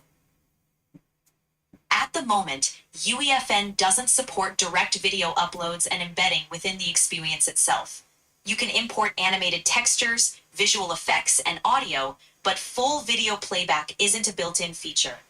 Many creators use creative workarounds, like using animated sequences or custom assets to create the illusion of video. It's an area many developers hope will expand in the future. But for now, full video embedding isn't supported. Okay, now if you're already creating scenes in Unreal Engine, is there a path for people who use traditional Unreal Engine to get a UEFN experience up without having to rely on the UEFN scripting ecosystem?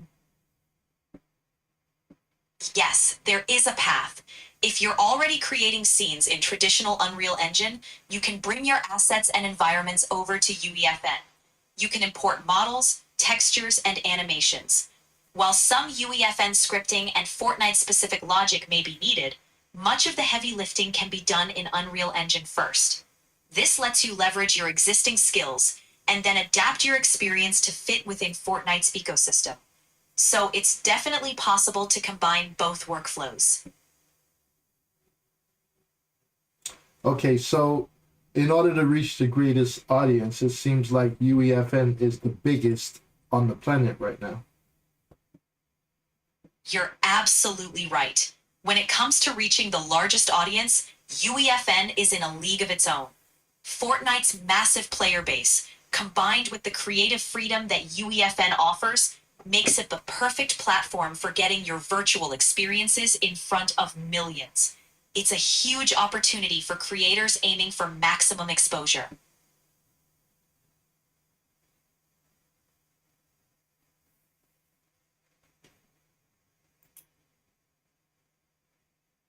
What for virtual experiences, what is the closest competitor to UEFN right now?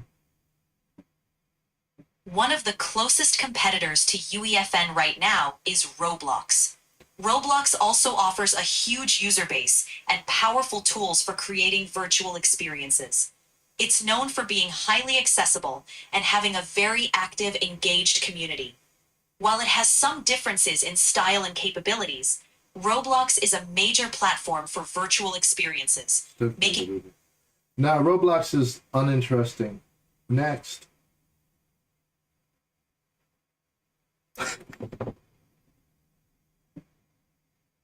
Understood. If Roblox isn't your cup of tea, another strong contender would be Core. Core is built on Unreal Engine as well, and it allows for complex, high-quality virtual experiences, with an emphasis on games and social hubs. It's got solid discoverability features and a growing community. Another option worth considering might be VR Chat, especially if you're aiming for social, interactive, and immersive virtual environments. Each has its unique strengths, but Core is probably the closest competitor to UEFN in terms of tooling and audience potential. Who put Core out into the marketplace? Core was developed and released by a company called Manticore Games. They launched Core to give creators a powerful Unreal Engine-based platform to build and share their own games and experiences. They've also partnered with Epic Games, which strengthens their connection to the Unreal ecosystem. This partnership has given Core a solid foundation in the market. Okay. Epic Games had something called Parsac. What happened to that? Is that still viable?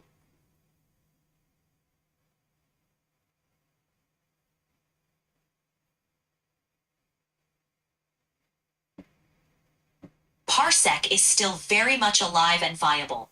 Parsec is a remote desktop and streaming tool that's popular for game development, collaborative content creation, and even playing games remotely. Epic Games acquired Parsec in 2021. It's often used by developers and creators. No, I thought it was going to be a monetizable portal for you to upload virtual reality experiences.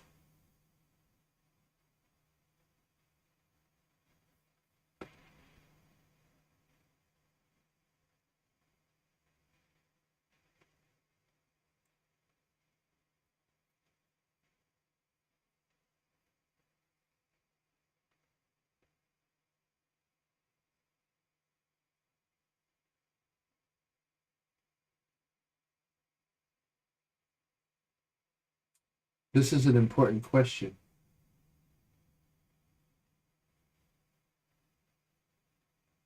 I'm being throttled.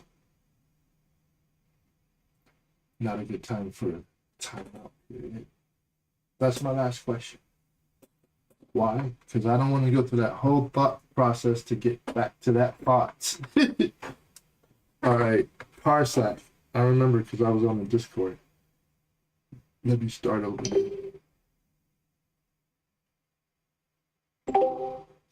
Hey, UEFN has very many millions of concurrent users, and it's great for discoverability of virtual experiences. I knew that there is something called Core and also Parsec by Unreal or Epic Games. I'm wondering how closely the numbers compete with UEFN for discoverability and potential viewership.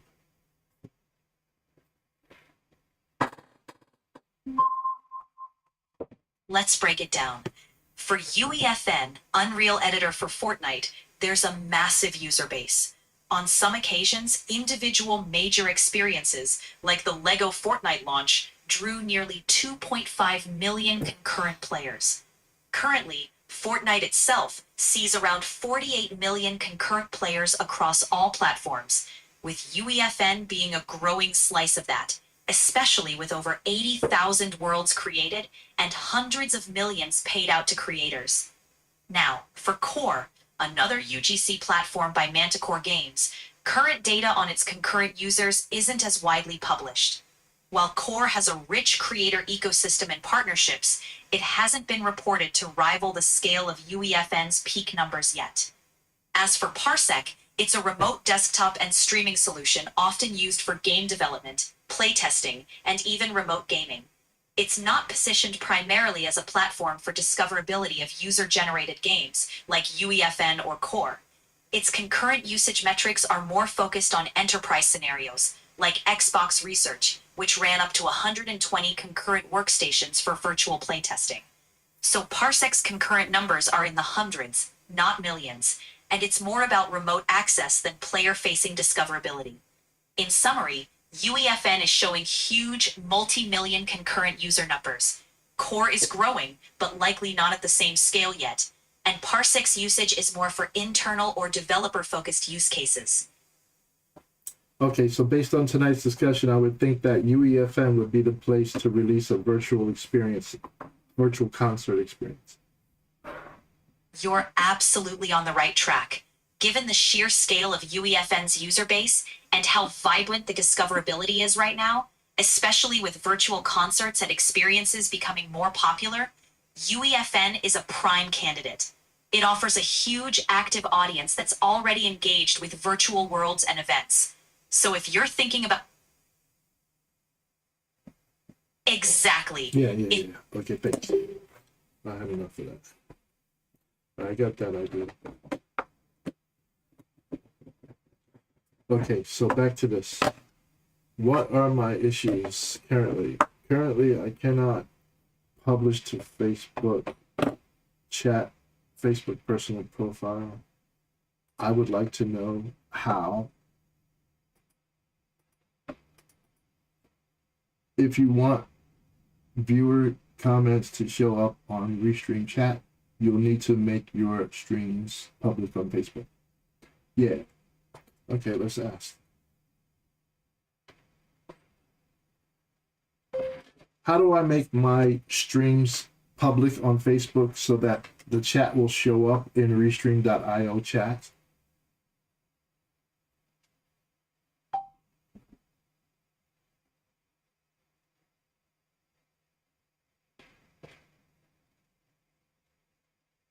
To get Facebook comments into Stream.io, Restream yard style chat, your Facebook app needs to be public at both the app integration level and at the individual stream. Here's how to fix it. Step 1, make the app integration public. For Restream, StreamYard, similar tools, Facebook often defaults to friends, or for anything the app posts, which blocks comments from coming through the external chat. Do this once. Facebook desktop, click your profile picture, settings, privacy settings, apps and websites. All right, so I learned last time that the first thing to do on my stream is to put up above this desktop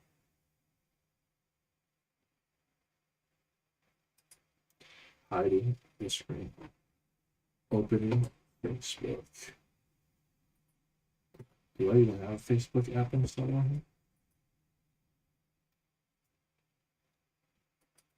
here? And how can I'm not on limits. Facebook. I don't have the Facebook app. What about on the browser? How about on the browser? All right, shit. There's a bunch of steps too. I don't know if it's significant. Let me go Facebook. Open. What am I looking at? Wrong answer.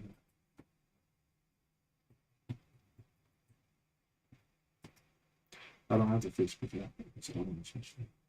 Can I do it again? Step, click your profile picture, top right. Click. Settings, privacy settings. Check. Go to either apps and websites or business integrations.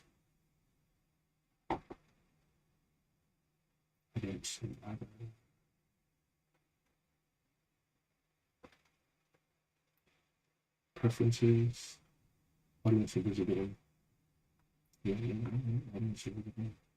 Profile details, how people find, post, storage, views, followers, and public content. Profile and tagging and blocking. Updated and say audience and visibility to stress and the that makes sense. Apps and websites. Business integrations for Restream.io.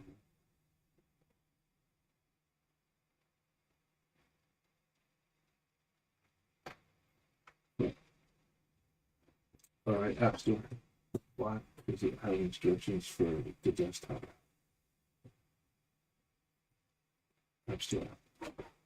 What are you trying to do? Well, that's a good question. I want Facebook. Loading my MacBook.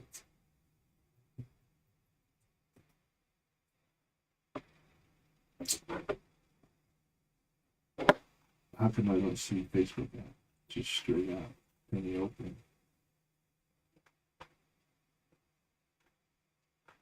Is there no Facebook app? That should be the very top thing. Alright, so the answer appears to be no on the MacBook. Alright, so let's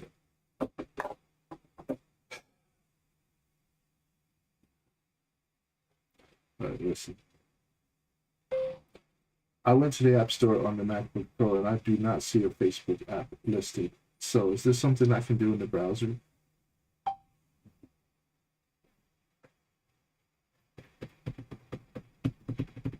There's no full Facebook app for Mac OS in the Mac App Store, of course, so using the browser is normally totally fine for streaming and chat. Use Facebook in your browser and Mac. Profile your page.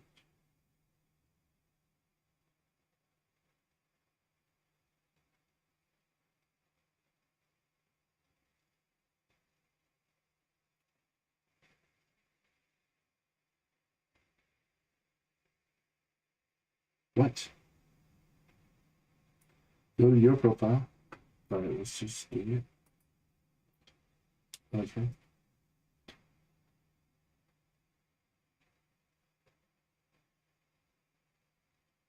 Click live video or live to open live producer.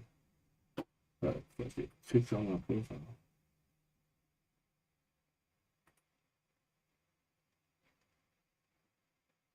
Okay.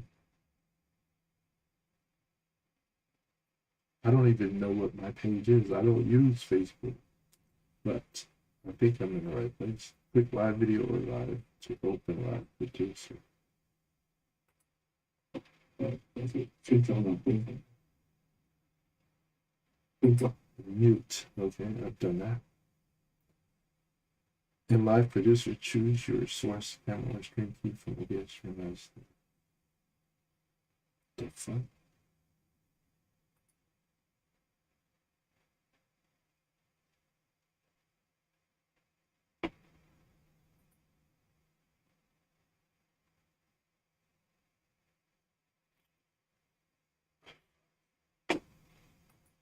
They're making it hard.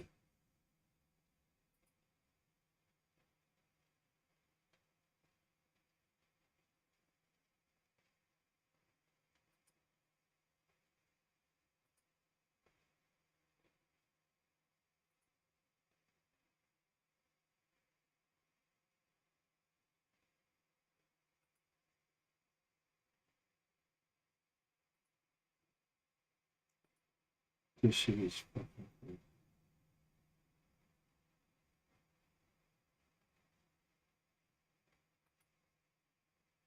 Menu.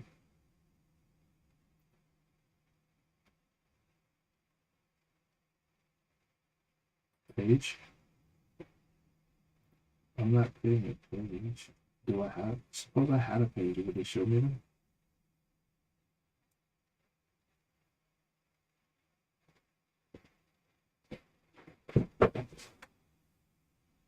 Okay, I don't want a page.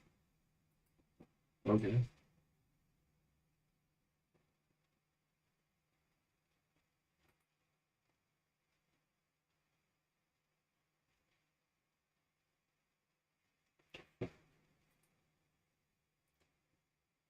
This shit is ridiculous.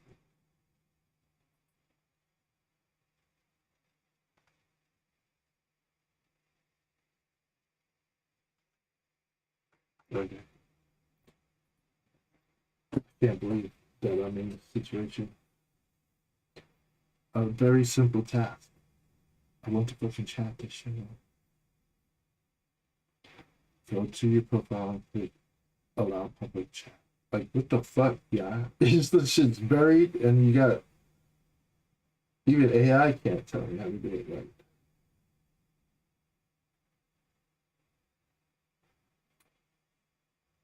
I don't see how to open live producer. There's nothing up here that says anything about live producer. And then if I go ask them that question, let me close this out. Let me go across the top of the screen. One, Reels, Marketplace, Groups, Gaming, Menu, Messenger, Notifications, Account. All right, look at the screen. Posts about friends, photos, reels, check-ins, and more. Groups, reviews, give it likes, movies, sports, no, that shit. 3 dots. View as, profile status, archive, story, archive, activity log, profile and tagging section, turn on professional mode, meta verify. What the fuck? Bio, intro. All right, click on this live video button. Welcome back. Choose where to publish your live video, explore additional tools to engage your viewers. Post on profile. All right, home. Live now, scheduled broadcasts.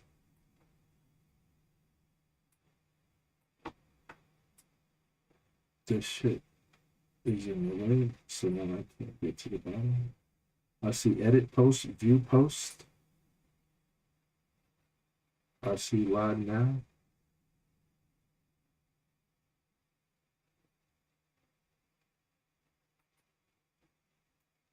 Edit post. I'm in the live dashboard now. Settings, stream, auto, normal, low latency, unpublished after the video ends, copy, advanced settings, server URL, persistent stream, backup screen. I know I'm not sharing my screen, so I'm safe. Interactivity. Now that seems like a place where they could put it. But viewer. Allow viewers can message you directly through a messenger from your live video. Viewer settings allow viewers to rewind.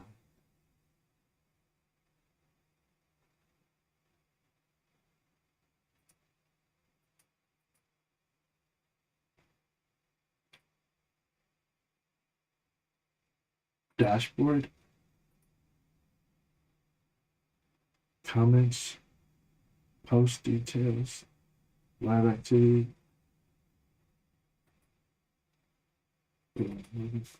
Event log, spam video. Comments. Comments. That's what I'm trying to find. I don't see a way.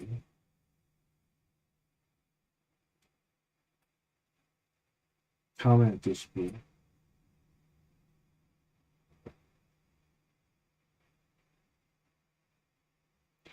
All viewers can participate in chat.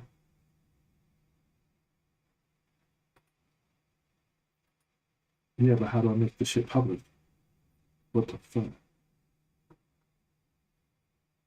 And I see live dashboard, but I don't see live studio with me.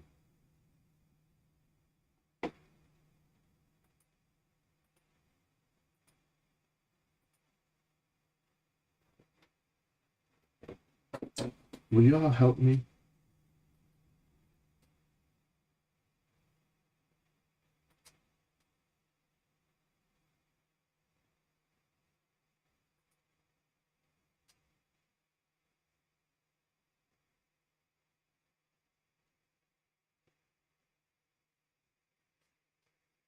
What the fuck?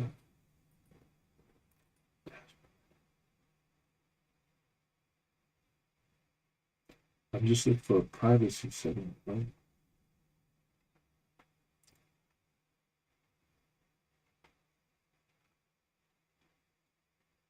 It's gonna be shoved somewhere where they think it made sense. Click live video or live to open live producer. In live producer, choose your source camera or screen key. Live producer. Like, how the fuck would I know that I'm in live producer? I think I see it live/producer V2. Now they call it live dashboard. But I'm glad I looked at the URL at the bottom of the screen. Choose your source camera or stream key from OBS Stream Mode. Set audience privacy to public on the left or near the post detail. I feel like I'm getting close.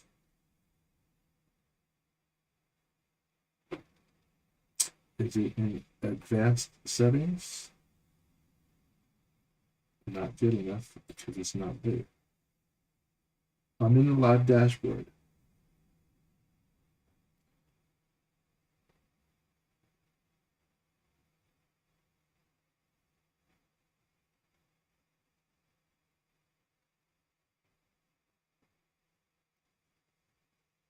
Dashboard.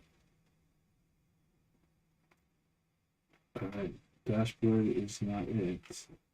Settings or interactivity.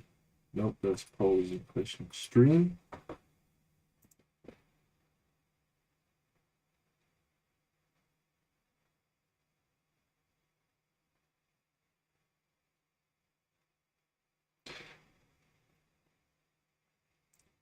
I don't know if things have changed, but I am looking at live dashboard in Facebook browser app. And at the very bottom of the screen, I saw a URI that says live slash producer slash V2 slash some long number slash stream settings. That's the only place that I can get to that seems remotely where I might go to enable public chat or make my stream public or whatever.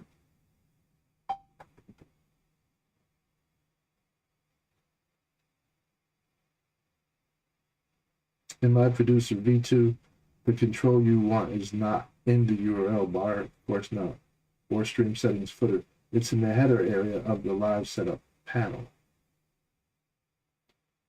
In the browser live dashboard,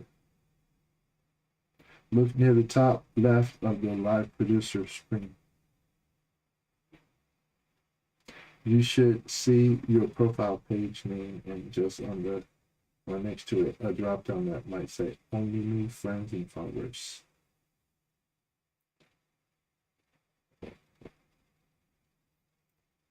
I'm giving you a motherfucking picture, bitch, because you fucking hallucinated the fuck out of this shit. Camera. Read that shit and tell me what the fuck's going on. Look at what I see and tell me what to do, please.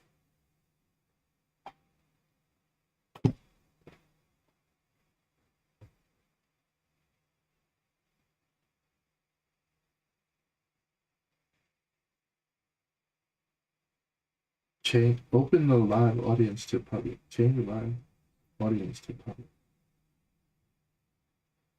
On that same live dashboard page, look at the very top center of the page above stream settings. You should see your profile name, and near it, a small audience icon, text like friends, only me, or public.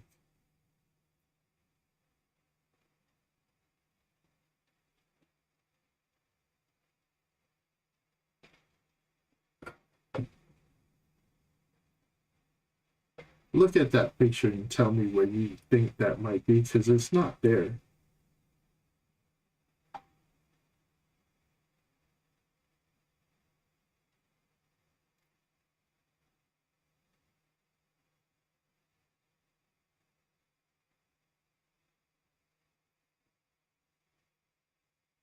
Click dashboard.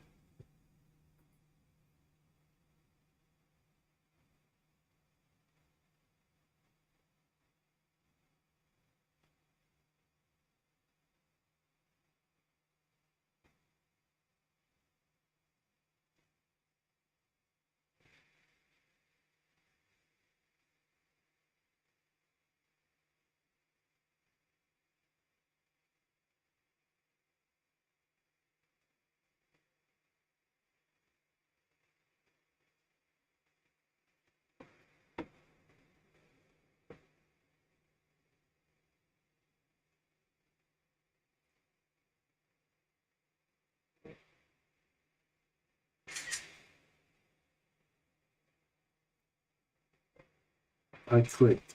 Now, don't tell me what I should see. Just tell me what to click next.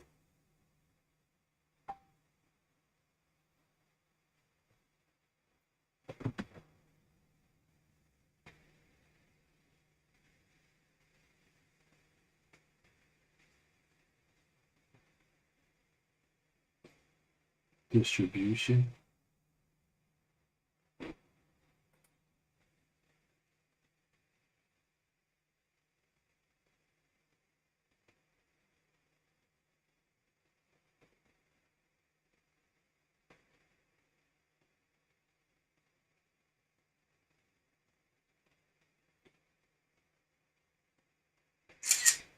Oh, fuck it. That shit doesn't say what you say it said. What now?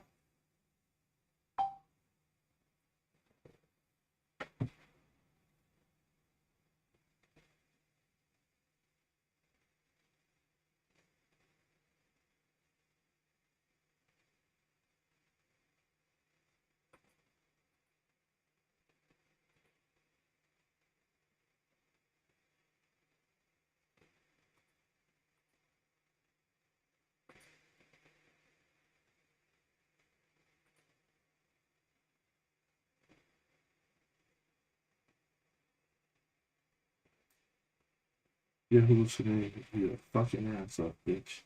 Look at this shit.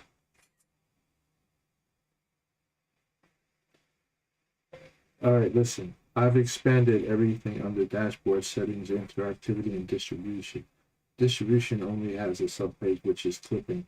So I think you're hallucinating. Do you think you can get it together?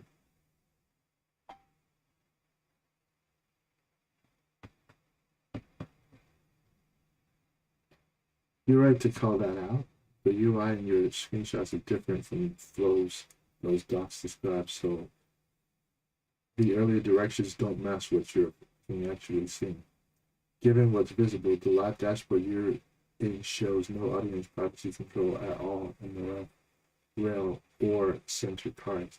That strongly suggests the audience for this live is locked at the post level, not inside live producer. To fix this for the next stream most reliable path, end this live with the red and live video button. On your Facebook profile or page timeline, find your fucking page live post, click 3 dots menu, look for edit audience or similar. If it's there, set to public. If it's there, I'm fucking ending my broadcast. If it's there, end live video. End. Alright. Settings. Streaming. View post trim. I don't want to do none of that shit.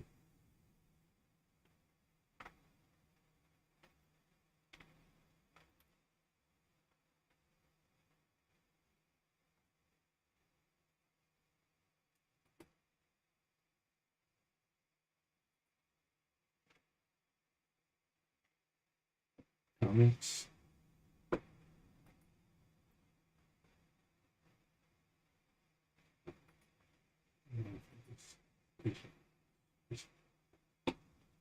What are you trying to learn how to broadcast this shit? So I get maximum reach. Fucking half-baked shit. You didn't fucking figure this shit out. This shit is very cognitive overloading. What are you looking at? Fucking 2,000 user interface. I don't know. I want to see something with all of these options, or a fucking chat prompt interface where I could say,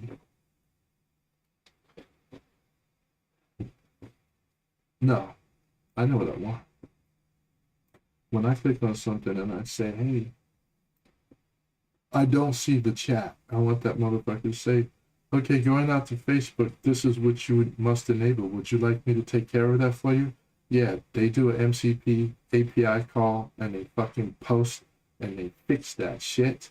And I don't have to be in here spending an hour digging through fucking page after page, menu after menu. That's what AI can do for me. That's what the fucking AI can do. But this fucking AI telling me some fucking antiquated shit that no longer applies, sending me on a fucking wild hallucinatory goose chase, to me doesn't seem like appropriate use of CPU cycles. That shit fucking, it should be illegal. Like, you know, like, well, let's be fucking honest, man. What are you trying to do? I'm trying to make sure that if I look at the chat, which I don't do when I broadcast because I'm always too busy doing shit like this, that I don't ever fucking say hello.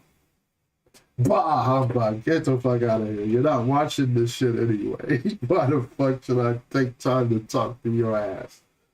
You know, I'm just a mean, fucking nasty, ornery kind of fella. Reminds me of Eric.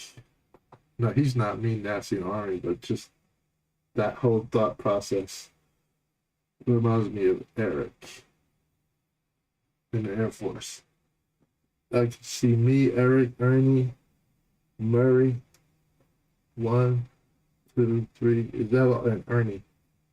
Eric, Ernie, Nick. We were in Biloxi, Mississippi. It was a cool night. It must have been autumn because the summers out there was fucked up. We wouldn't have been outside at night sitting on the bench getting, well, having discussions about shit. Why were we fucking alone, all of us, that night, sitting out there? It must have been a weeknight. Because normally we wouldn't be sitting on the bleachers. Mary, Eric, Ernie, Nick,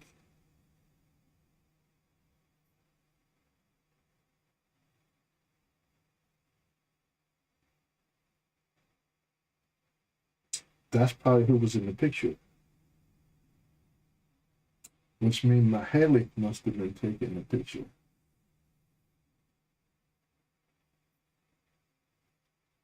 I remember Ernie Carr, Murray last name, Carr, Charles. I don't have his last name.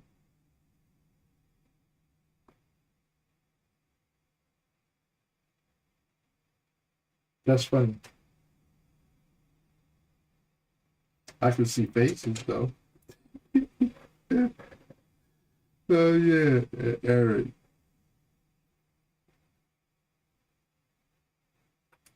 Yeah, it's like that's what's missing, man.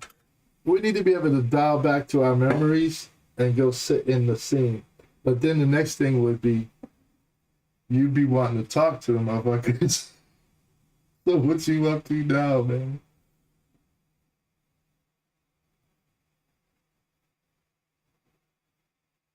That kind of was a fun experience to get back there. I gotta get out of that mode. I gotta get this shit fucking fixed. Settings, Steam, stream. You would think it would be right here. Privacy settings for the motherfucking stream, bitch. Scroll to the bottom, make sure you didn't fuck up. Distribution, clipping and trimming, interactivity, polls, and questions. Yeah, WTF question. That could be a permanent question. Yo, man, I went to your questions. Yeah, it's open, you can write an open letter to Facebook. Yeah, just go ahead and put it there. They're probably watching. These motherfuckers tell you to do some shit you can't do.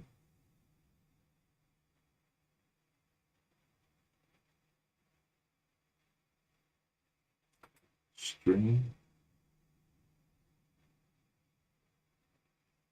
I see all kinds of shit that doesn't apply.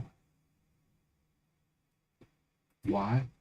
Because that's a major fucking feature. I'm gonna have to go and watch people on YouTube and shit, but I think that's illegal.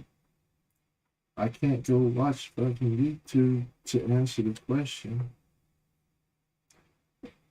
Words like fucking and bastards and bitches and shit, that's just punctuation. Just don't mind me right now. It's like, I'm trying to keep it really clean, but I am computing. You know what that means. I'm kind of, when you're young and everything, you're just getting started with this shit. It's, a honeymoon, so y'all don't be blasted profanities, because I know I didn't back in the day. But I know Larry Cutzinger, he did. He taught me.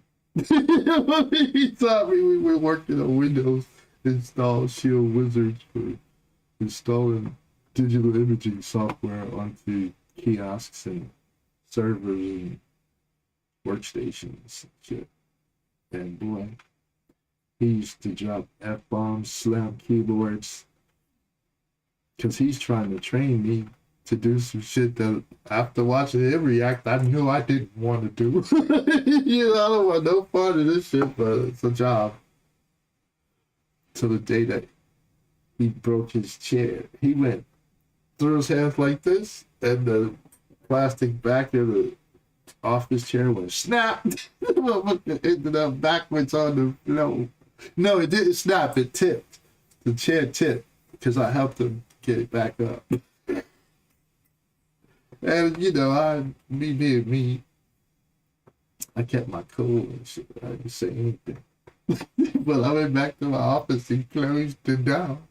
I laughed at my motherfucking ass off. Boy, I didn't tell nobody though, because he was my mentor and shit.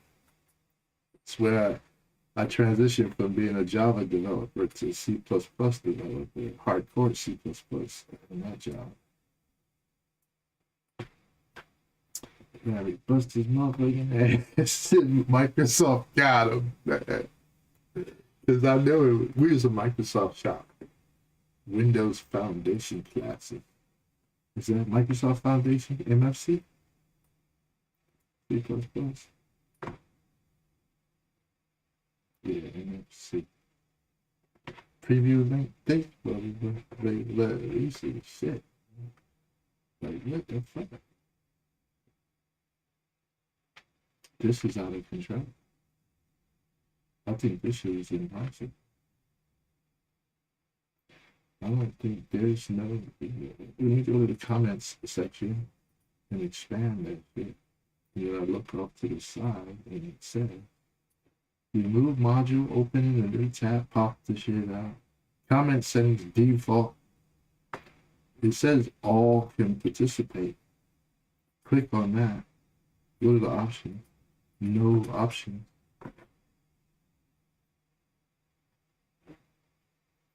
Click this. What did I just do? I closed the side thing. Go to quick help. Monetization. Distribution. Cross post to pages, boost live video, and share to groups.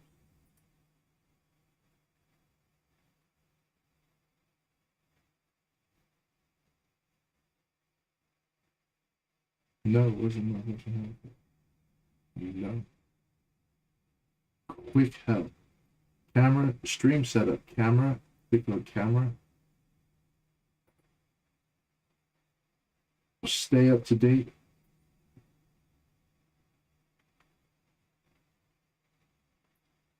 All right, go back. Stream key. All right, maybe I'm getting more.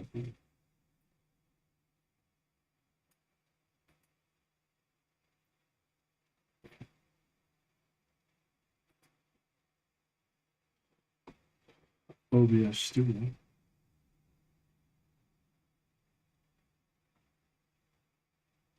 I don't want to download. I thought I was there. I thought I was going to be okay. All right.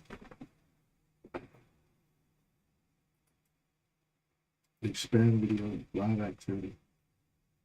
I'm convinced that I have to do this. That's the only reason why I'm blowing my whole stream on this task. I just hope that it's not some behavior that has been removed. I see they keep them for 30 days. Settings, stream. I've been to this page. Interactivity, nope. And distribution, nope. All right, let me talk to it.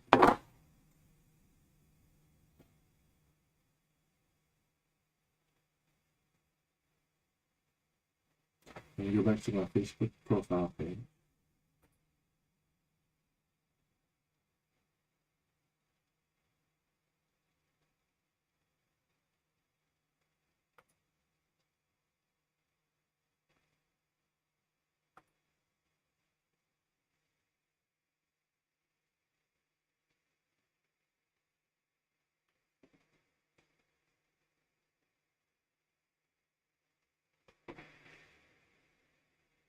This is a lot of fucking work.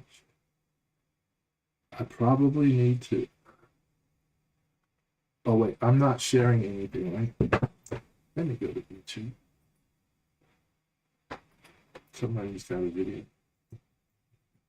I might have to kill the output so YouTube doesn't block me. When content strike it down. Facebook, public, chat, restream.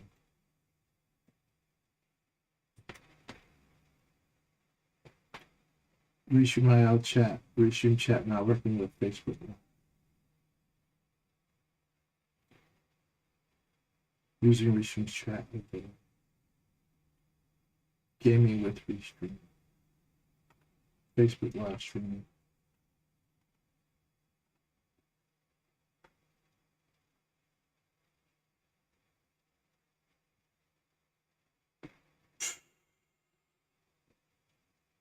If I were to click play on this video,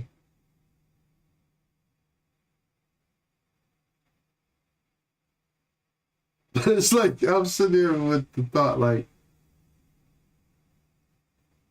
try not to get the content straight. But I don't need that aggravation on top of it. So, where am I going right now? Twitch and YouTube?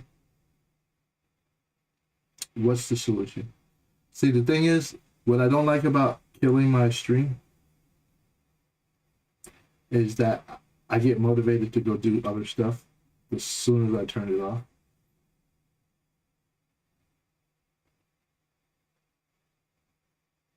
I know I'm not sharing my screen, so the only problem is that the audio will get vector data based.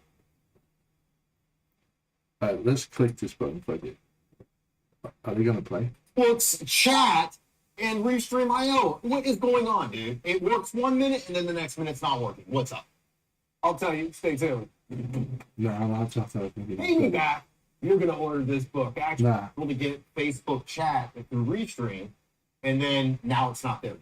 I mean, that's a great question. Actually, I reached out to Restream's support staff. I've seen a couple of different occasions. How long And ago each was time this? I reached out to them, they were really super cool. All of that to say this is a real long video to kind of tell you a very short answer, and it's changing things on Restream and everybody else. It's actually what's called API, and it's a way of pulling out thousands of Nah, different I don't need- Facebook chat popping up over inside the chat with the other integrations like YouTube, Keep, but too concerned about is I know you're making a fucking Restream video. IO or say Mob Crush and streaming to Twitch and YouTube at the same time. Yeah.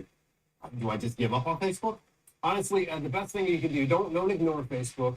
What I would say is, this is what I'll do is I'll pull out my mobile device and I'll just turn on whatever the stream's at. So if I Why you have it shitting me? streaming, I try to get it off on the Facebook page or whatever. It's tedious. It's a little bit extra work, but honestly, you're going to have to, first of all, again, get a hold of Restream, let them know that you're not getting the chat, and rage quit. Don't like just engage with them. You'll All right, let me ask a better question. How to make Facebook page public?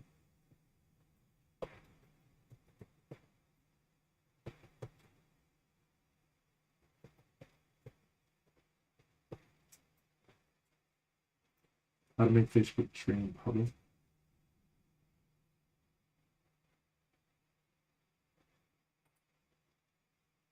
A year ago? How to make Facebook Live public? Yeah. Have you ever wondered how to make your Facebook Live streams public so everyone can join in on the fun? Let's break it down step by step. First, you need to ensure you're using the right settings when you go live. Whether you're using your phone or a desktop, the process is pretty similar. On your phone, open the Facebook app and navigate to where you would normally create a post. Tap on the Live option and you'll enter the Facebook Live interface. Here, you can customize several settings. Look at the top of the screen and you'll see options like which account you're using, the post type, and whether the live broadcast will be shared to your Facebook screen. Set the audience. So she said some shit that was basic. All right. I go back to Hello, the privacy set. I already closed this. Facebook. Close that.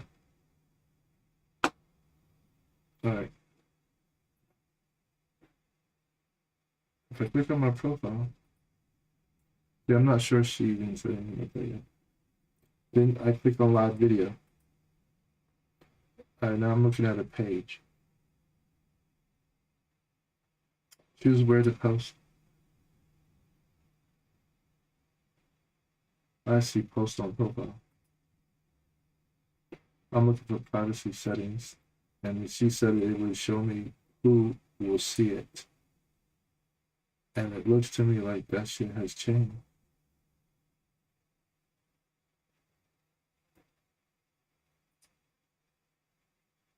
Unless it's under gaming. But I don't see anything like that. Groups. I don't give like about group. Marketplace. Reels. And home.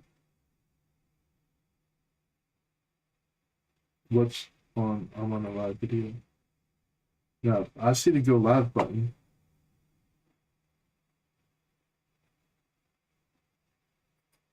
I guess I have to say go live.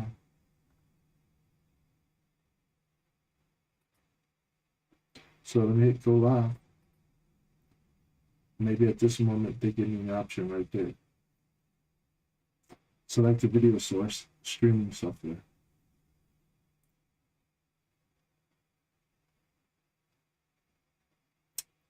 Who can see it? That's all I'm. Connect video source. I see post on profile. I'm going live now. Stream setup. Dashboard. Nothing shows me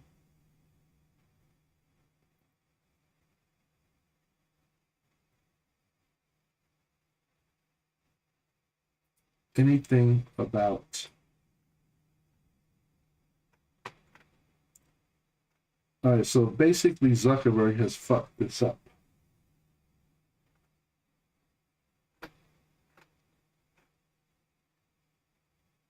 Essentially. Because it's not even under the comments tab.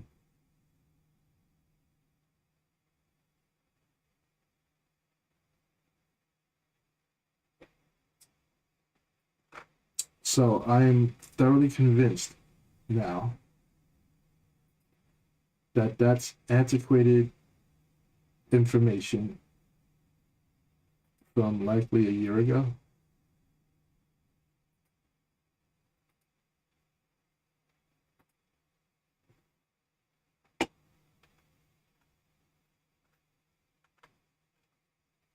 Indeed. I've looked at every available option.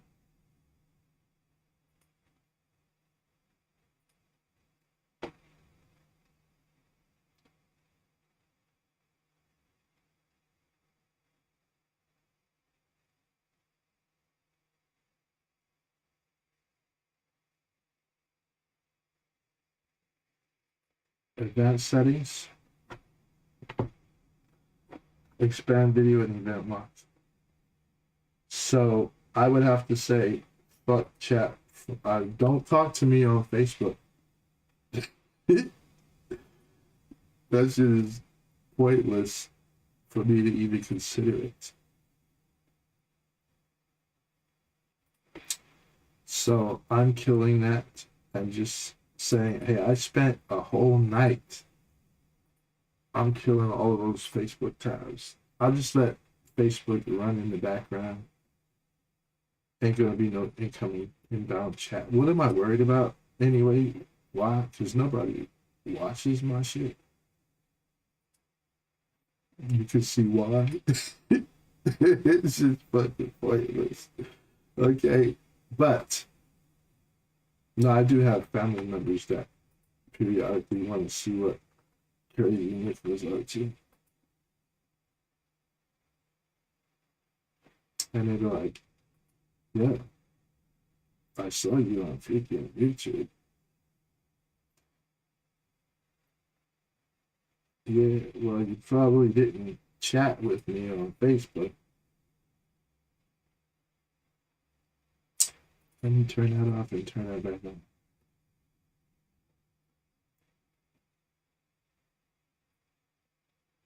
All right. Okay, I'm gonna keep this open right before the break point kicks in. All right. All right. But with all of its warts, Facebook has been treating me better than TikTok ever did. I could open up TikTok and immediately get a suspension. Why? Because I have a blank chat bubble above my head.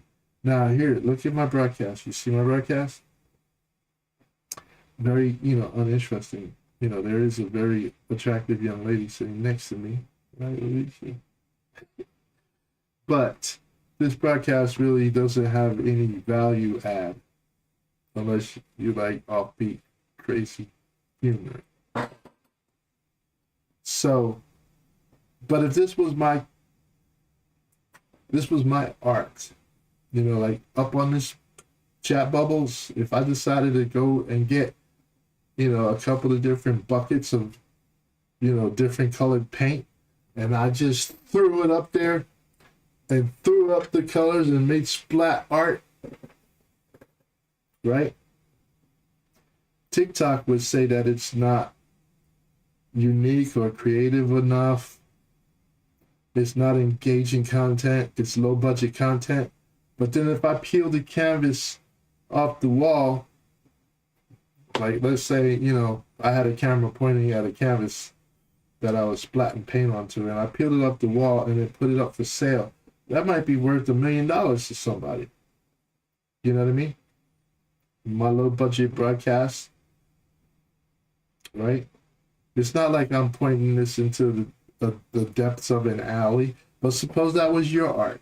Suppose you like setting the camera up in the alley, with a flickering light and rats running around a dumpster, and then you like to just sit here like I am right now and talk with that, and maybe you're dropping pearls of wisdom, and that scene is relevant to whatever you're talking about, right? TikTok is going to restrict you, it's going to block you, because it doesn't agree that your little bit of creative content is valid. It's going to say low quality content. Like, who the fuck are you to say, you know what I mean? That's the kind of policing they do on there. That's why I'm very upset. But I'm sitting here staring at this user interface, and I can see that, let me open it up again. Right? I can see that, no, this is the thing. I just moved this over. But I can see that, so far, well, YouTube has no issue with it. Twitch has no issue with it. And Facebook has no issue with it, right? It's just streaming. It's just me sitting here having a conversation with whoever can't sleep right now. Or whoever just woke up, or whoever swiped through. But the point is that for TikTok to feel that it's okay for them to just freaking send me suspension notices arbitrarily on my stream because they don't consider my content valid, I think that's just bullshit. And it's very, very off-putting and upsetting, And, there's probably a whole class of people out there who are okay with it, and they're like, fuck it. I'll just do whatever they say. You know what I mean? But it's something in me that doesn't want to comply. I just, there's nobody to talk to. You can't reason with anyone. There's no one to arbitrate No one to talk about these freaking policies. Like category, like I want to select a category like, what was this shit called? Fan? Shit, I can't even type into that field. What do they call it? Fan? There's some place where you're supposed to be able to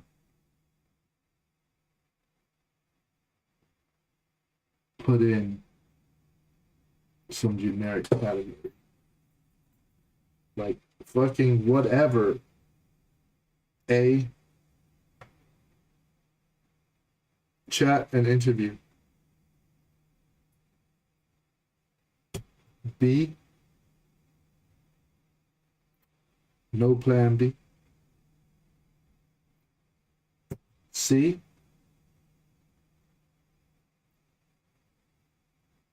D, like if you can't find a category, your ass is definitely getting kicked off the platform. E, F,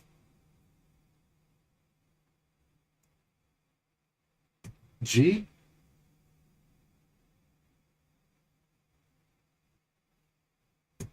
H,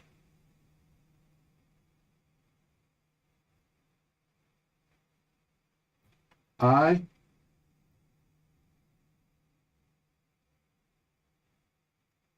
J,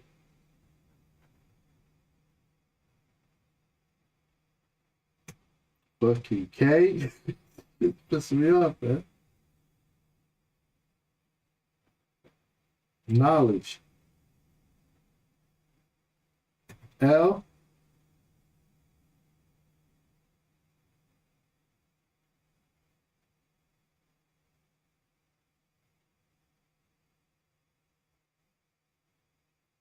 M,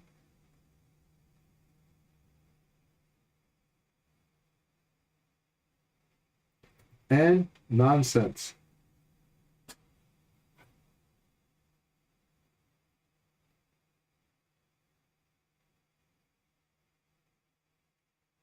What comes after O?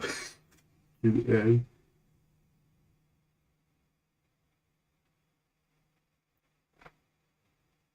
P,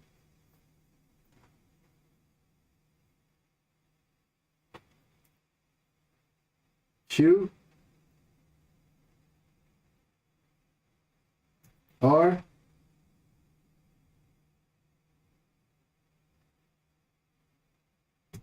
S,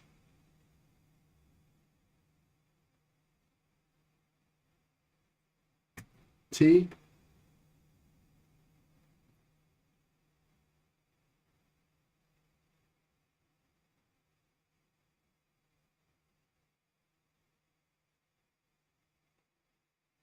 U, unsanctioned.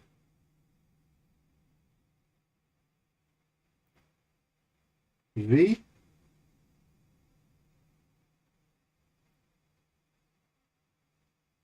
W,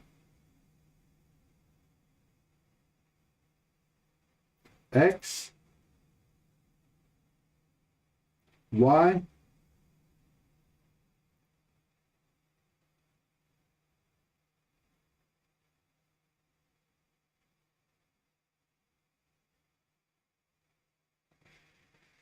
Z,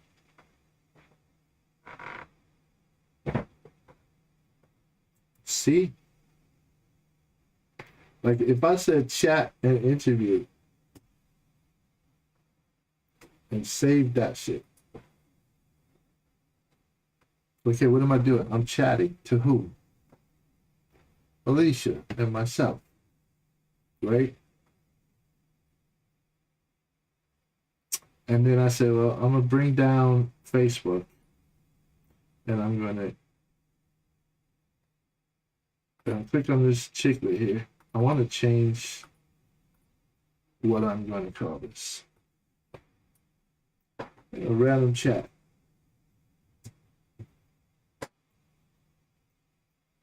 Random chatting. Maybe the word random is going to flag it. Right?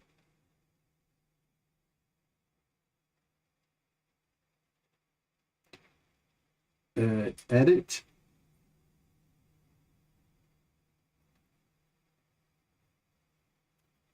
Do I have to do that for all?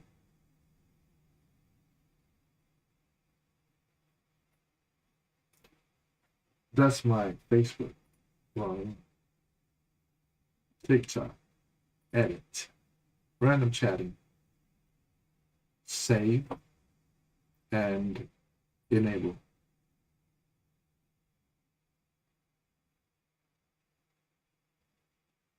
Okay, so now I'm checking to see if they're going to allow me to randomly chat.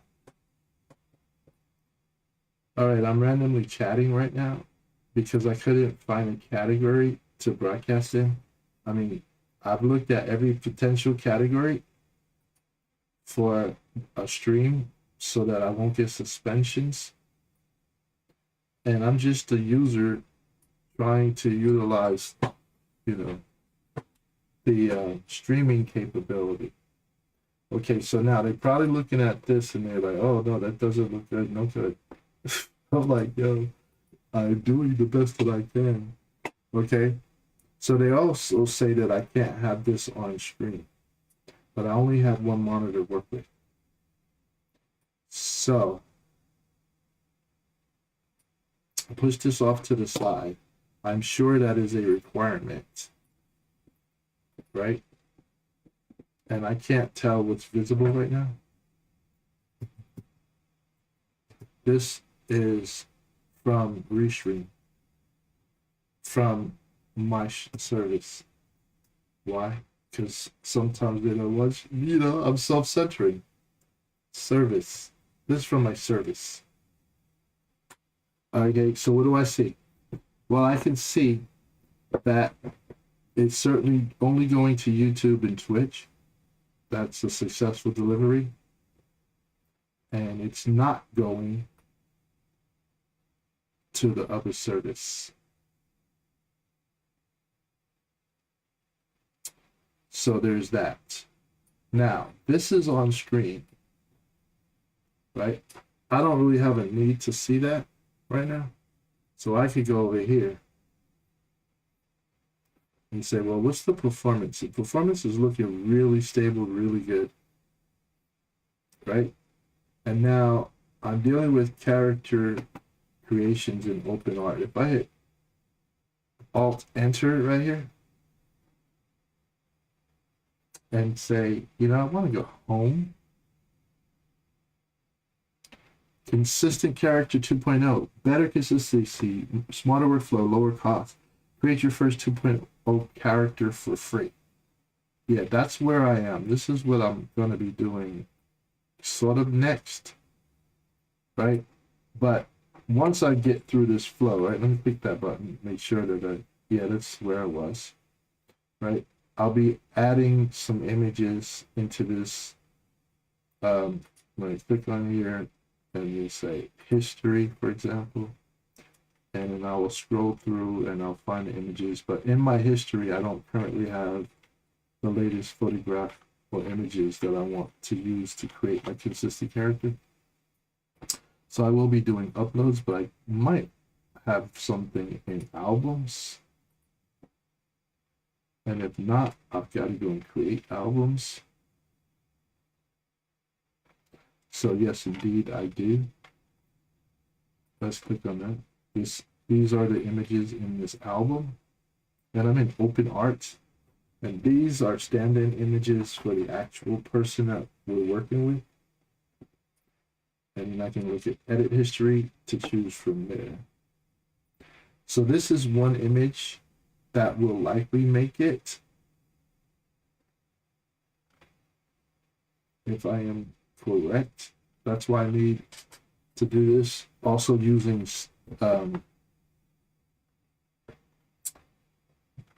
Zoom, because I need the person in question, art director, to tell me which are adequate images for use in generating the character consistently. So I need to close that.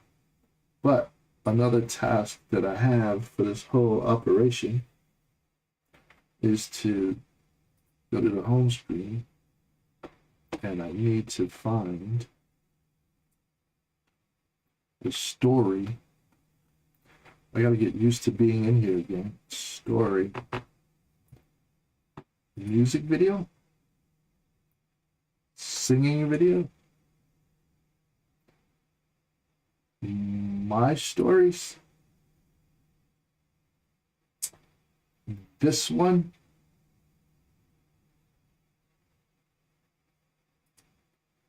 All right. I have to replace all of these characters and the scenes. What time is it?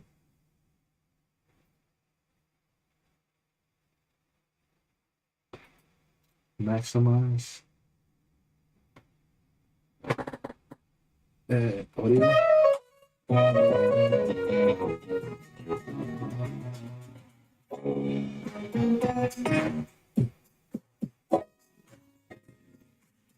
And pause.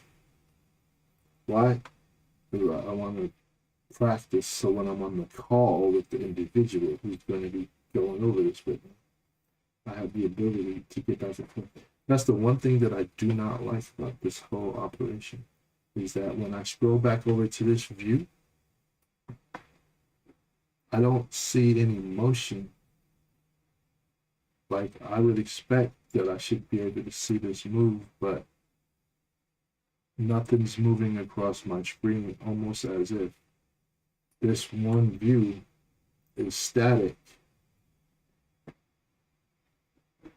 And no matter what I do,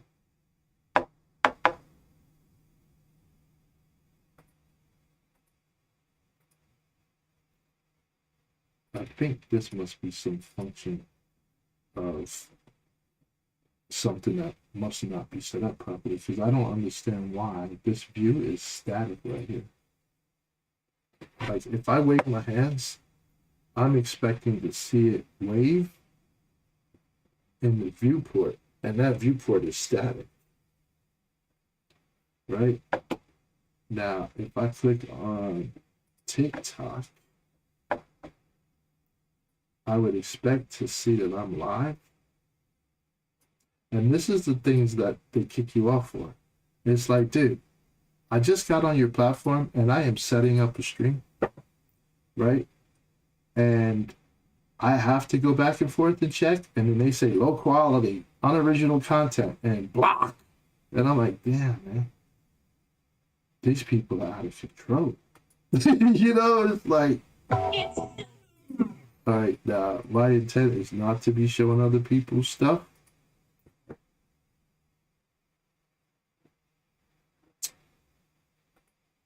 Right? Like this dude, I don't want to show nobody nothing. I'm trying to stay out of trouble, but at the same time, I'm trying to get a stream up and running. And it's like, I'm trying to stay out of trouble, but at the same time, I'm trying to, like, they're just so restrictive, very sledgehammerly over freaking active that you don't have time to get your stream together. Like, I'm trying to figure out how come I'm moving stuff, and I'm trying to figure out why my live stream is going out static and my desktop is not being fed out on my stream. But I have seen it operational already in the past. So to me, that seemed like there was a problem. Let me take this and put it on another desktop, because it might be a function of me being on the same desktop as OBS. Like there's something, there must be a setting in OBS. Let me wave my hands.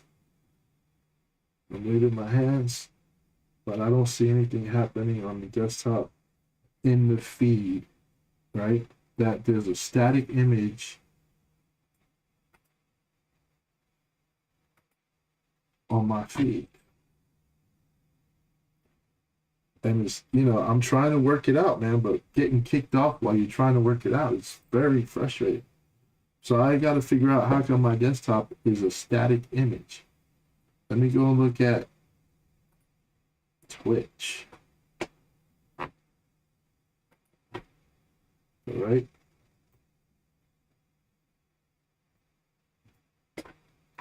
Okay, the chat's still functional, but my desktop, let me hit play on this and wave my hand, keeping the audio muted. And so far my desktop is still frozen, right? It is indeed. So there is something here, some issue. My camera feed is functional, but my desktop feed is frozen. Let me go over to YouTube. I'm expecting the same scenario. And let me go up and down so I know it's a different thing. I'm going up and down. It's probably like a 30-second delay. But I should see it go up and down in a minute. So what I'm finding interesting is that my camera feed, yeah, I'm getting ready to go up and down. Yeah, I'm going up and down. But the desktop feed is frozen. So I got an OBS Studio issue.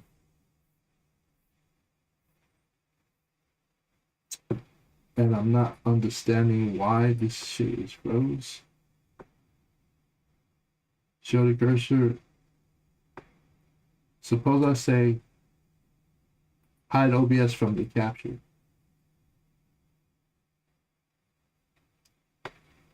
And then I say,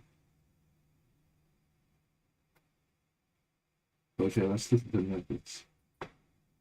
Window capture, application capture. I really want display capture, but if I can't get it because there's a bug, I'll live with it. All right, so here I am. OBS is on this thing, but OBS is being hidden, right? So what I want to do is bring something else into the view. And the question is, can I drag this? Okay, see, I see the drag happening now. So now my question is, I'm looking at OBS, and I should see me dragging the window. Okay, so now I do see me dragging. So I had to hide OBS in order to be able to see me dragging this window around my desktop. Right? And then I get this into that space. And I gotta go double check to see if I got booted already. And I wouldn't be surprised. What? All right, I'm on the landscape mode. Channels page. All right. And what do I see? I see YouTube, Twitch, Facebook I muted, and apparently I'm still on TikTok. And now I do see stuff moving.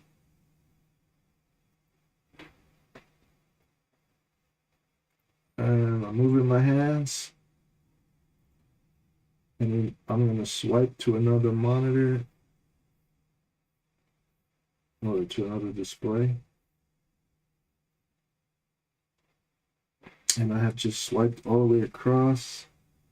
This browser tab is playing whatever Restream has on it.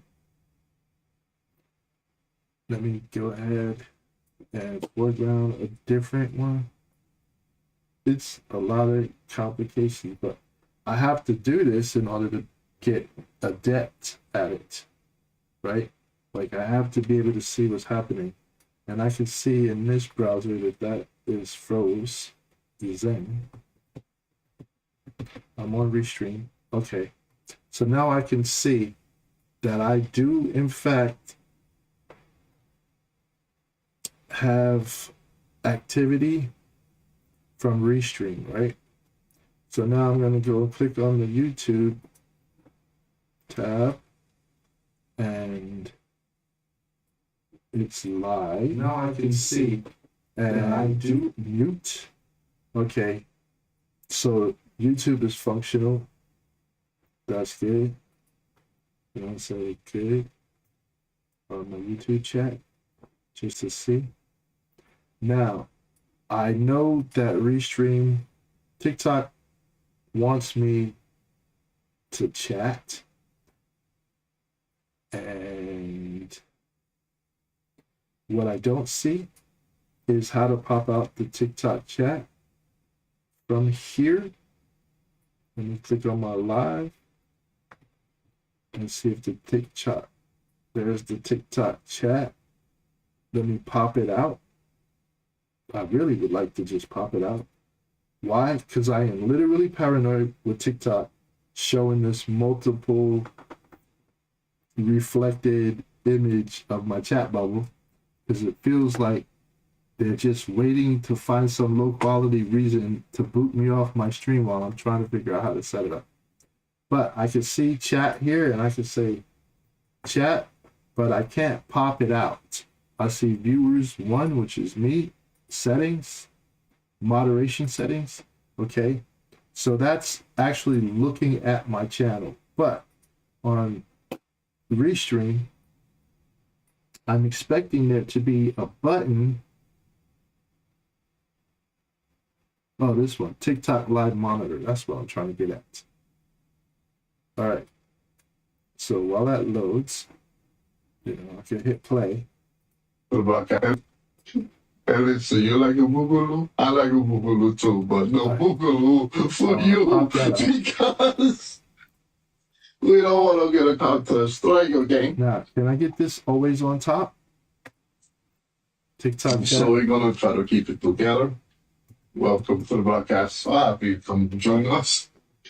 And so you like a boogaloo? I like a boogaloo too, but no boogaloo for you because How do I make this always on? we don't want to get a counter strike, okay?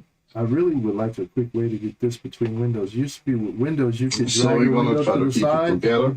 Oh, you can do it. Welcome to the broadcast. So happy you come join us. All right, whenever I need to And move so you like a windows, boogaloo? I Oh, like a this guy, boogaloo he too, but no boogaloo for you grab this kid. because we don't want to get a counter strike, okay? So we're gonna try to keep it together. okay. So Welcome now to the broadcast. So happy you come this join is us. TikTok chat. And so you like a boogaloo? I like a boogaloo too, but no boogaloo for you because Okay, that's getting. we don't want to get a counter strike, okay? All right, let's pause you. All right, now. So we're gonna try Oh, to shit. keep it together. Pause. Welcome to the broadcast. So happy. Pause. Stay paused. All right. So now I got too many windows, but while I'm learning to set this up, I'm going to keep those windows available because I need to monitor like performance. Although I think I could probably lose the performance window, so all right, I'm going to do that. Lose that one. Close that desktop. Get rid of this one. Get rid of this one. Whoops. All right, get rid of anything that's a blank desktop. All right, now, this is the first desktop. Okay, so this desktop is one I certainly don't want to be broadcasting, but that's just sanity check. That's where my OBS studio is, and that's where my Restream.io main screen is. But I do want to see Restream.io's chat, which is down here, right? And I can type a message, and this is for YT and T Twitch, and that's where it went. And this one, unfortunately, is separate right now. This is TikTok. Okay, so this is what I'm talking about. This is exactly what I'm talking about. I don't really know how to express it without profanities. But you see this says Restream access suspended. Your access to going live on Restream has been suspended. Reason: repeated violations of our community guidelines. View details. And then I come over here and wait. And I'm like, as a user, as a human being, no records yet. So what does that mean? No fucking valid reason. All right. I've been having problems with them as far as streaming goes since October, and we are now in January. Reproduced content. Your live is not eligible for recommendation and restricted in search results because it contains unoriginal or reproduced content. This is in line with the TikTok live section under community guidelines. Music video editing tasks. Now, what content was I using? My brother-in-law's and I's music along with the videos that I'm editing for the music video. Okay. So now from the last 7 days, every live is a new opportunity to go live and be seen, right? So this one is called random chatting. I click on that. And here's the video that I'm working on. Check in and see. Mute. Apparently it had 24 views. The last time I went, it was 12. The last time before that was 20. This one I can download. I should download these to take it before Congress so that we could get them drop kicked, share, and quick edit in CapCut. So they have some nice features, but they're so fucking communistically. It's like, I don't even want to say communistically because, you know, communistic is supposed to be an altruistic form of, you know, economic activity that benefits typically the people, the working class, the proletariat, right? Why? I've been doing education since we're having affordability crisis, housing crisis, no freaking unionized labor in tech, right? We got billionaires sending all of the money off to the Mars. So I've been studying about, you know, competing economic systems. And yeah, there have been some totalitarian behaviors, but then there have been governments that have been, even in Europe, Britain, and elsewhere, that have, you know, more socialized medicine, more education for the masses to be able to go to secondary education, you know, and the government, the country, the nation will benefit from their education, and then they're entering into the, you know, the marketplace when they graduate. So it's subsidized.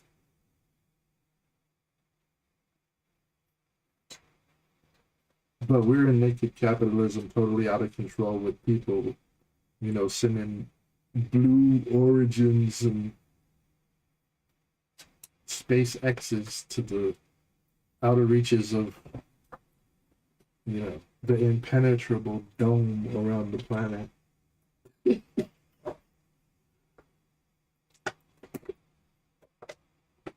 But anyway, you know, haha, they want to, I was watching a YouTube video, they want to go off and build their own nation now, all of the tech bros. It's like what you find on the internet is interesting. And they just gleefully, you know, sitting there in front of us on TED Talks or wherever, telling us basically their plan. But anyway, I always say under FDR, you know, what did we get? Well, health insurance, paid time off, maternity leave, Social Security benefits, unemployment insurance. Those were all social programs. The post office, right? Socialized freaking couriers. And then we have people, you know, unionize people down at the Sheepshead Bay docks in Brooklyn so that, you know, they could actually afford to live and maybe go to the hospital when they needed to check up.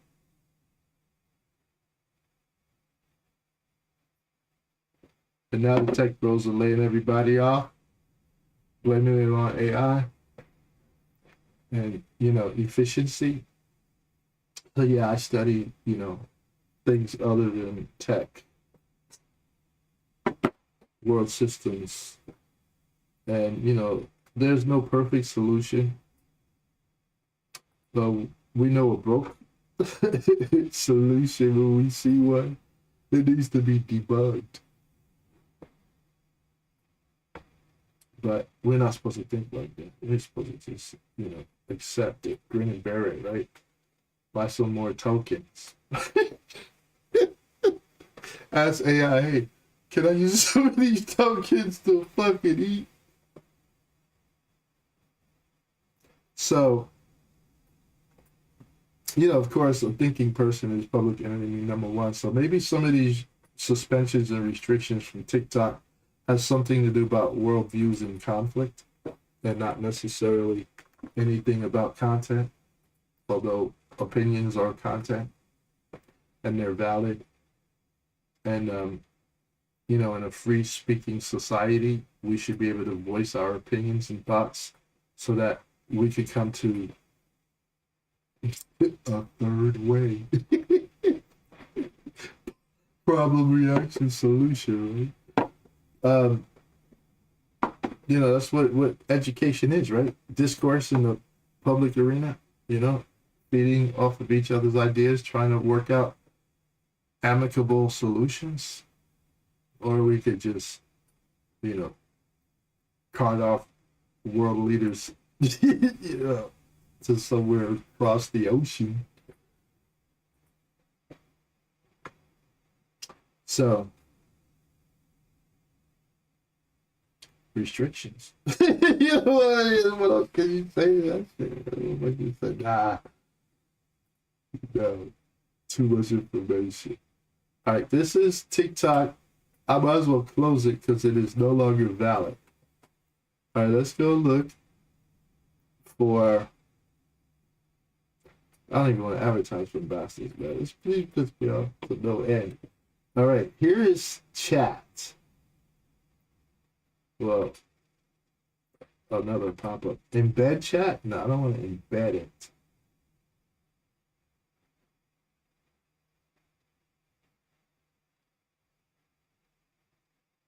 Launch chat. I just want to know where my combined YouTube and Twitch chat is. I'm beginning to feel that I am not welcome on TikTok at all. And that's okay. Because no matter what you do, they have decided that these motherfuckers ain't playing ball. They're not up to no good. I see this is supposed to be the chat is ready to display messages. Oh, well, then I suspect I need to go ahead and create some messages. So where can I create? All right, this is a test. To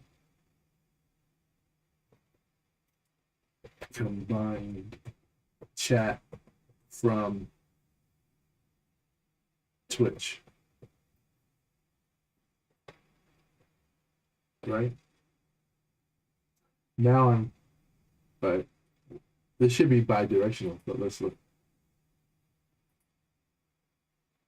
Test to combine chat from Twitch. Yeah. All right. Let's do one from YouTube. Test to combine chat from YouTube.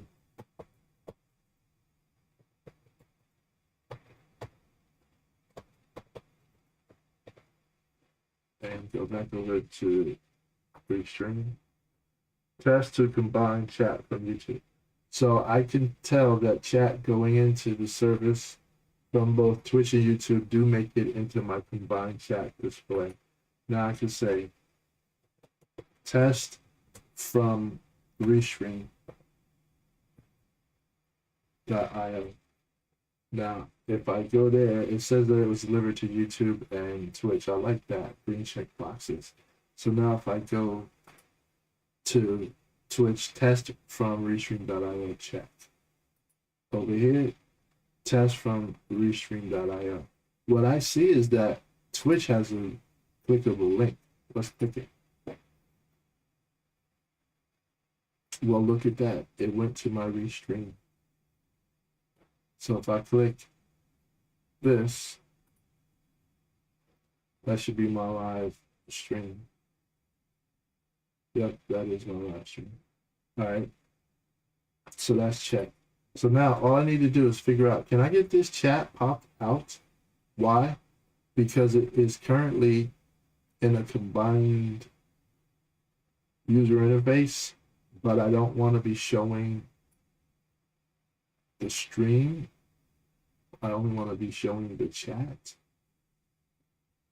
So it would be nice if this chat could actually be, whoops, I just opened up another.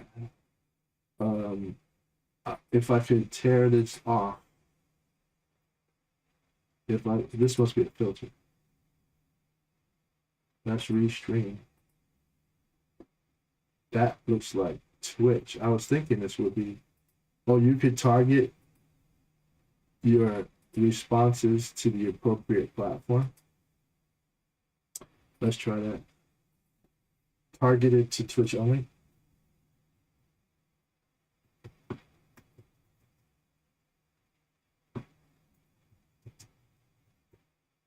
Targeted to Twitch only. And let's switch over to YouTube and get that out of the way. YOTBE only.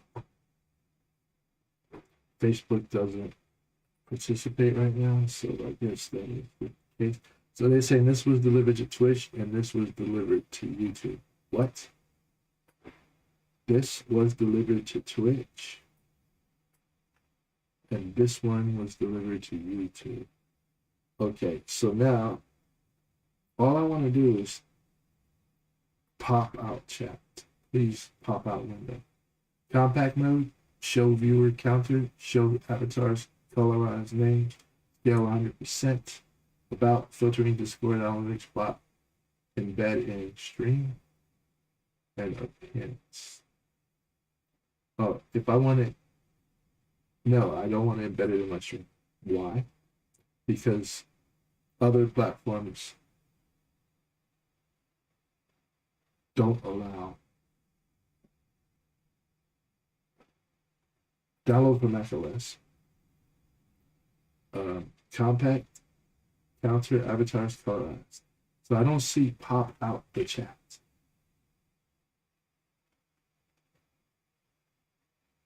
But let's go and embed in stream just so we know what it does.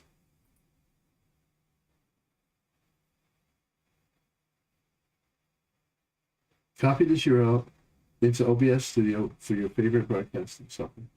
Or alternatively, you can open this in a browser.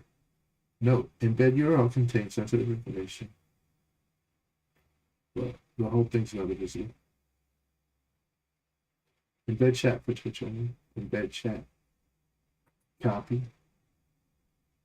What's this? Launch. Oh, that's what that is. What I don't get. Okay, that's interesting. It's not going to matter for long.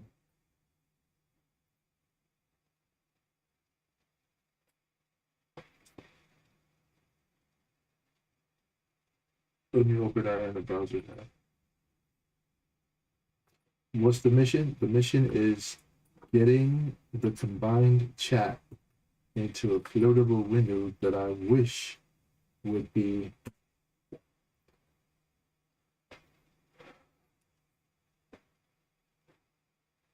floatable, always on topable,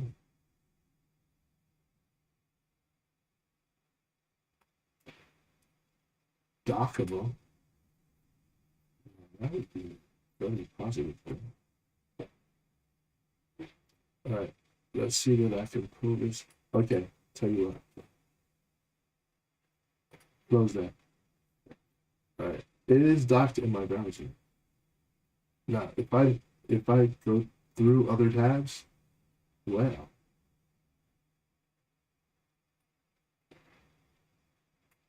let's pull this off.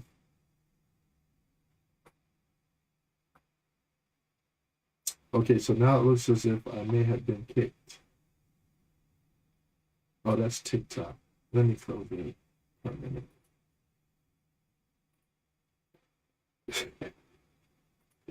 The love affair with TikTok continues. Is there a way to say always on top? That's browser functions. Okay, that's okay.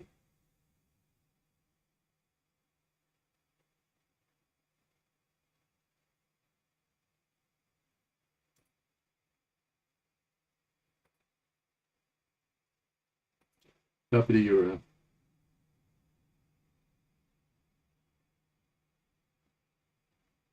Alright, that's common browser feature. That's okay. I know that this is here. I should be able to grab it and literally pull it across.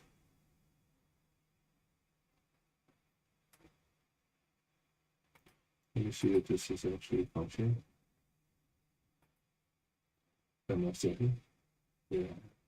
Okay, I'm gonna grab this window and just pull it across monitors until I see where it is that I want it to be. I want it to be in my working window. Well, maybe I want multiples. Okay, I'll tell you what. I'm gonna try to get this restream. Oh, look. Move it to the right. I like it. Alright.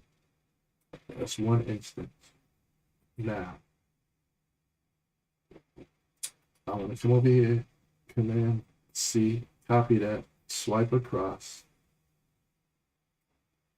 All right, I want to get a new tab, Command V, paste, hit enter. All right, tear off the tab and dock it. All right. And then I want to double click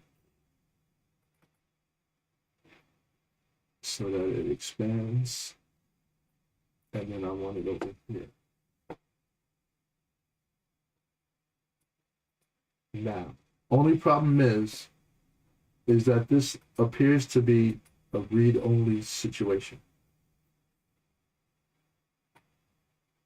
Right? Which is no bueno. Right, so we're gonna bring on the dancing girls. Oh, how about Alicia? Alicia, you wanna say hello to the folks? She's like, yeah. Is this one? These streets will make you feel brand new. Big lights will inspire you. Hear it for New York. These. All right, that was my Alicia test. Yeah, took a while. I'm like, yeah, what's up? Good thing I'm in very good format, but I don't see anything I can really do.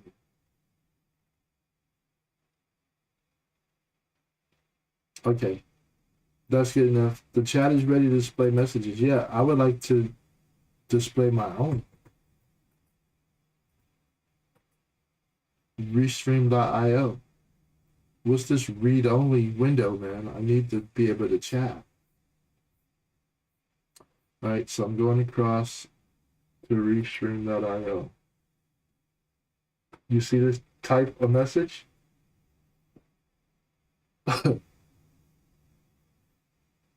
Test. Let me send this out to everybody. this is the chat field. All right, I see that it's here. Let me just do a shortcut to the end. All right, this is the chat field. That's from Restream. Okay. So now let me do another jump cut. Now, what is this? This is from Twitch.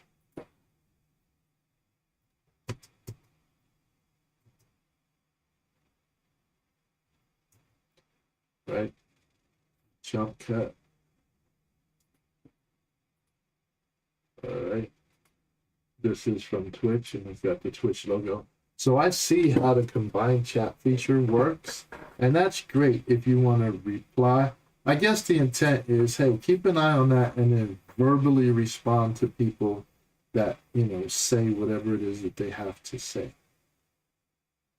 Right? And that's fine for now, right? But let's talk to AI for a minute. I'm going to create a new AI thread.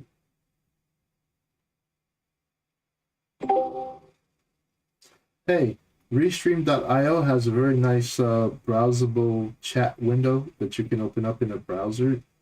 And it seems to be read-only, where you can see combined chat from your various stream destinations, like Twitch and YouTube.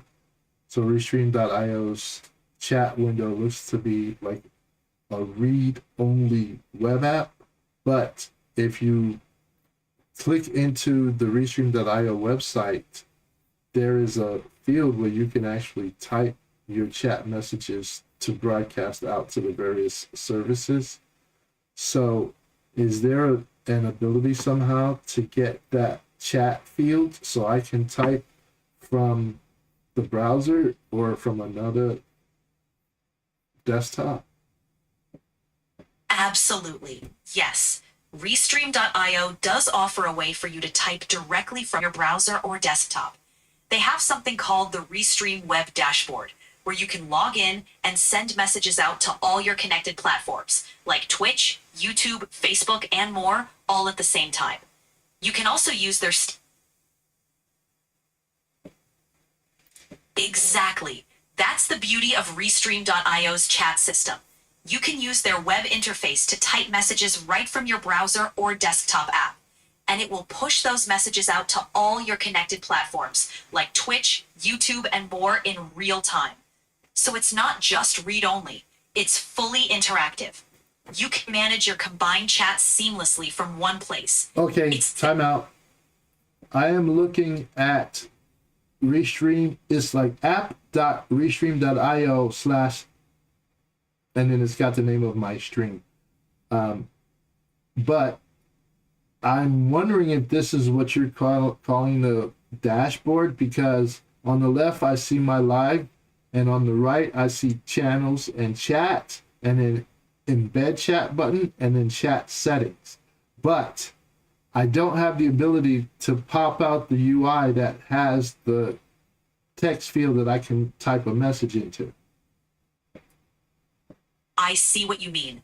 The interface you're describing, with your live stream on the left and channels, chat, and settings on the right, is part of the Restream dashboard. There should be an option to pop out the full featured chat, including the text input field, from within the dashboard.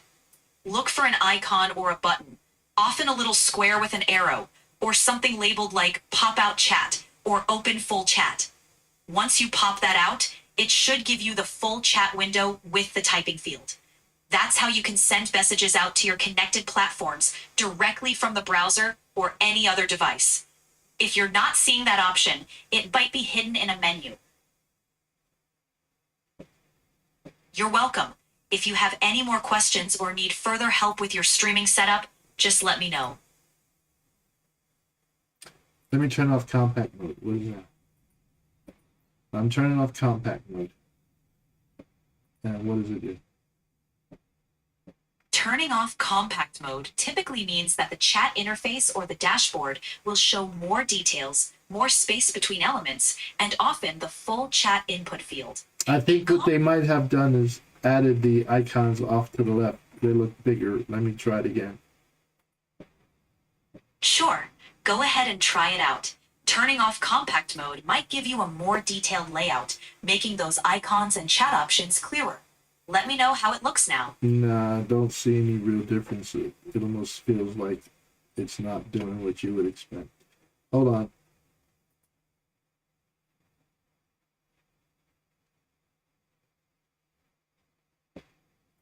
It sounds like the changes might not be as noticeable as expected. Sometimes toggling compact mode can be subtle, or it might only affect spacing or icon sizes. If it's not giving you the layout you need, you might want to refresh or look for another setting that reveals the full chat window. Let me know if you see anything else you'd like to tweak. I'm hitting customize chat. I want to see if they have the ability for me to pop this bad boy out. That's a great idea. The customized chat section often has options for layout and appearance, and sometimes it includes a way to pop out the chat into a separate window. If you find that option, it could give you exactly what you're looking for, so you can type directly from a pop-out chat window. Let me know what you discover in there. Yeah, can you search the web to see if users ask about how to pop out the full featured chat?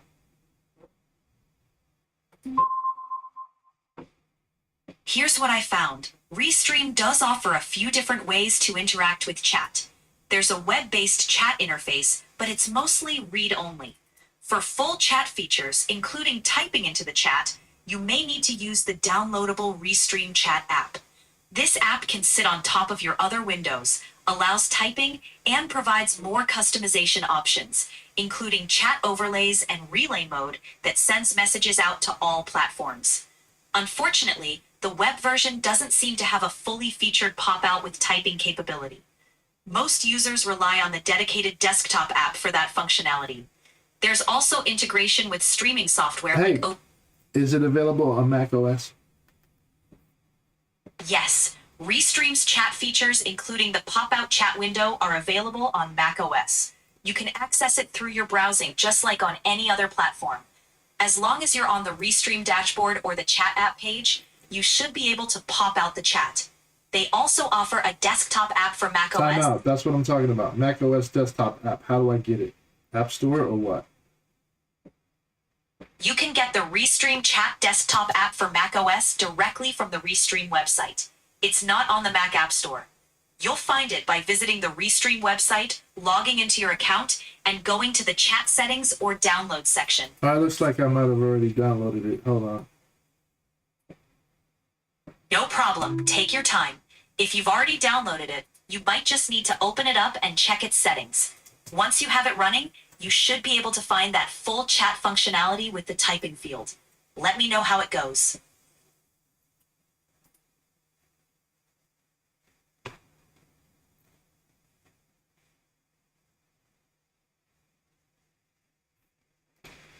It looks like it's going to work out for me. Why is That- it not working? Hold on, we'll see. Time out. I don't want to get, overhyped about that. That makes perfect sense. It's always good to check everything step by step before getting too excited. Once you confirm that the full chat Streets will make you Hold on. I got you. I understand. Hold on. What I'm finding interesting is that the Restream chat. I don't even want to confuse you, but you want to hear something really interesting? Never Of- look. No, that's okay. Don't worry about it. I'll figure that one out myself. It disappeared. It went away, but I put it into a new tab, and it's ready to receive messages. So don't worry about that. I'm going to go ahead and see what I can do. No need to respond. Please be quiet. Understood. I'll stay quiet now. If you need anything, I'm here. Fantastic. All right. What's going on? I'm reorganizing my desktop. So things seem to make sense to me. You are unnecessary. But now I don't want to know. If I wanted it on this desktop, I guess I could go away. Hey, does Mac OS have a notion of snapping windows to edges of the screen? She went away. She went away. Let's ask. Hey, does Mac OS have the notion of snapping windows to the edges of the screen? Yes.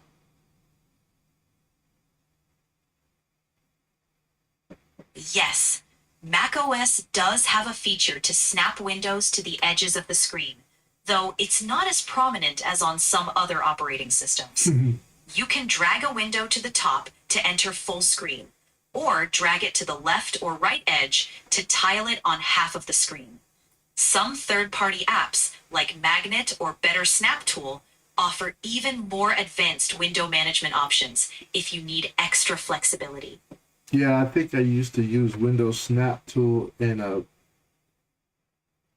there was a third-party utility app program that you can get on Mac OS. Set App. I think the more advanced Snap Tool was on Set App. You're right. SetApp is a subscription service that offers a collection of high-quality Mac apps, and it definitely includes some excellent window management tools. Popular apps like Mosaic or Better Touch Tool are often included, giving you powerful window snapping and layout customization. If you're looking for that kind of advanced functionality, SetApp can be a great way to find the right tool for your needs. Yeah, I just wanted to get rid of that $10 a month payment because I didn't use my Mac for like 2 years. I understand. If you weren't using your Mac for a while, that subscription can feel unnecessary. The good news is that you can always reactivate it later if you need those tools again. And there are also free or one-time purchase alternatives that might save you money in the long run, depending on how much you use those features. Yeah, I'm broadcasting. I might actually be using them a lot. Got it. If you're broadcasting or doing a lot of multitasking, having a solid window management tool can really make a difference. It helps keep everything organized and efficient on your screen. If you're thinking about jumping back in, a tool from SetApp or a standalone option can give you that extra control you need. All right, here's a question. If you have a window and it's maximized on your screen, but you want to unmaximize it, is there a keyboard shortcut or do I have to swipe 3 fingers up? Great question. On macOS, there is a keyboard shortcut to unmaximize a window. If the window is in full screen mode, you can press Control-Command-F to toggle it back to a normal window. This works for most apps that support full screen mode. If it's just maximized to fill the screen, but not in full screen mode, Option the green traffic light button can also restore it to its previous size. These shortcuts can save you some time compared to gestures. Shit, that's a powerful one. Option Control Command F. I like that. I've been looking for that for a long time, but I never bothered to look it up. Okay. So now I know I can. But it's on the wrong screen. Exactly. Now you've got that shortcut in your toolkit. It's a super handy way to quickly bounce between full screen and a normal window. Once you get used to it, it can really streamline your workflow. So you're all set to manage your windows like a pro. Yeah, I'm doing a whole lot of manual snappage right now. That shit's not ideal, but at least it stays where I want it to be. I hear you. Manually resizing and snapping windows can be a bit of a hassle, but it's good that you're getting them exactly where you want. If you find yourself doing this often, a dedicated window management tool might save you a lot of time in the long run. But hey, knowing those shortcuts is already a great step. Yeah, if all you ever do is tell me what the shortcuts I need are, you're more than worth the How much am I paying a month for Pro?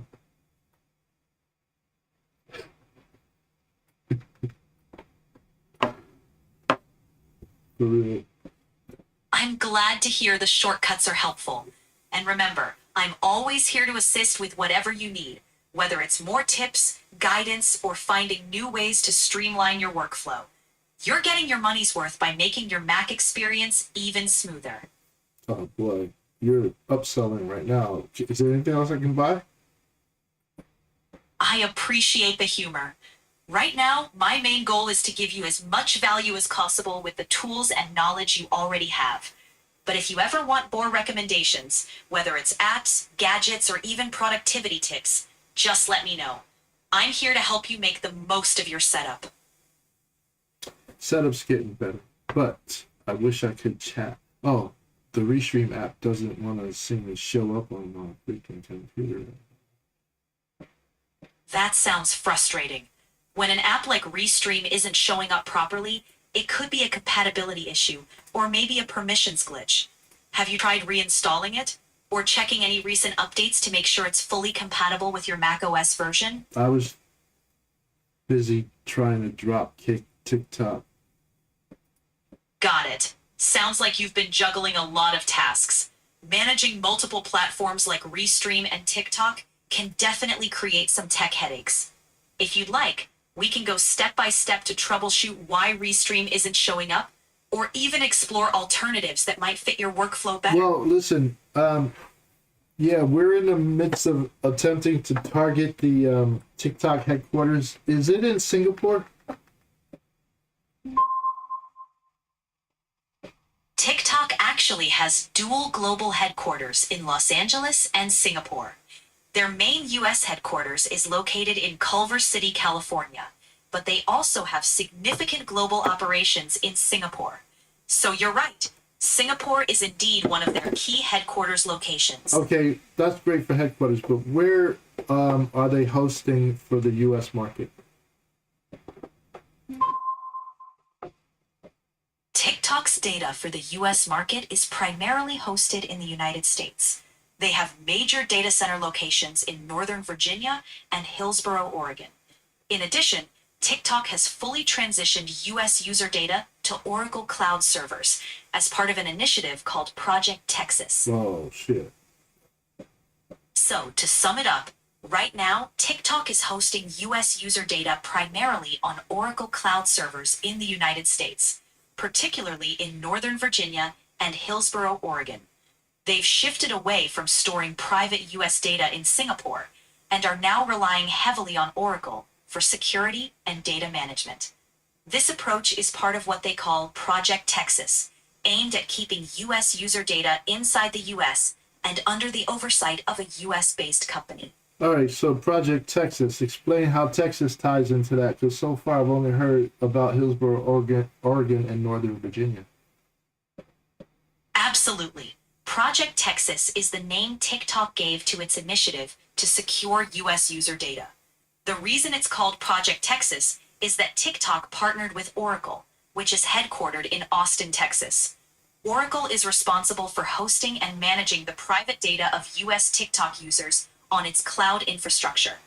That's the core link to Texas. The oversight, auditing, and secure storage of protected US user data are managed by a company rooted in Texas. Meanwhile, the physical data centers storing the data are in places like Northern Virginia and Hillsboro, Oregon.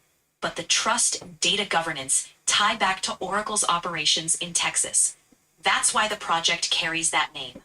I thought Oracle moved headquarters from Austin to Nashville, Tennessee. Actually, Oracle's main headquarters is still officially in Austin, Texas. While they've expanded operations in Nashville, including a major presence and campus there, the official corporate headquarters remains in Texas. That's why the whole initiative to secure US TikTok user data got the name Project Texas. It's rooted in that partnership with Oracle's Texas headquarters. I thought Oracle was pulling the plug on Texas. It's understandable where that confusion might come from. Oracle has indeed been expanding in other places, like Nashville, and they've got major operations there. But as of now, the official corporate headquarters is still in Austin, Texas. They Hey, haven't didn't Grub Governor Abbott have something to do with bringing Oracle and so many others to Texas, and now they're pulling the plug on Austin, Texas, and Austin, Texas housing market is taking a nosedive because a lot of tech players have moved their operations out, and then the work from home or back to office initiative has caused many digital nomads to move out of Texas. And what do you have to say about that?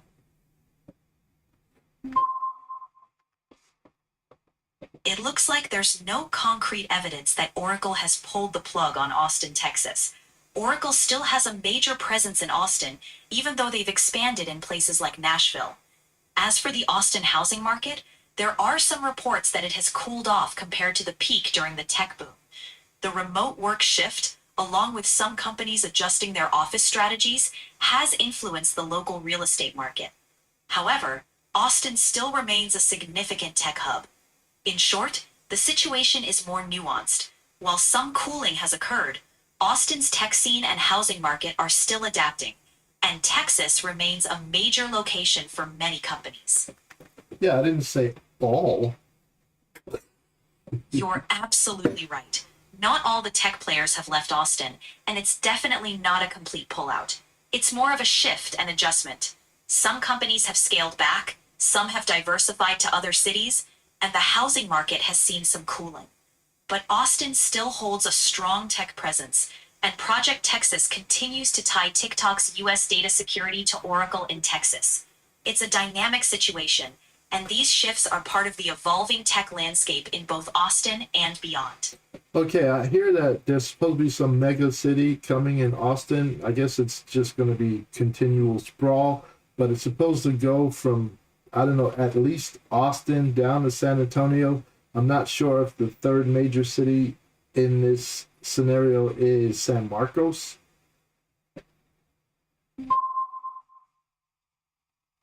You're absolutely on the right track. The corridor between Austin and San Antonio is experiencing significant growth and development.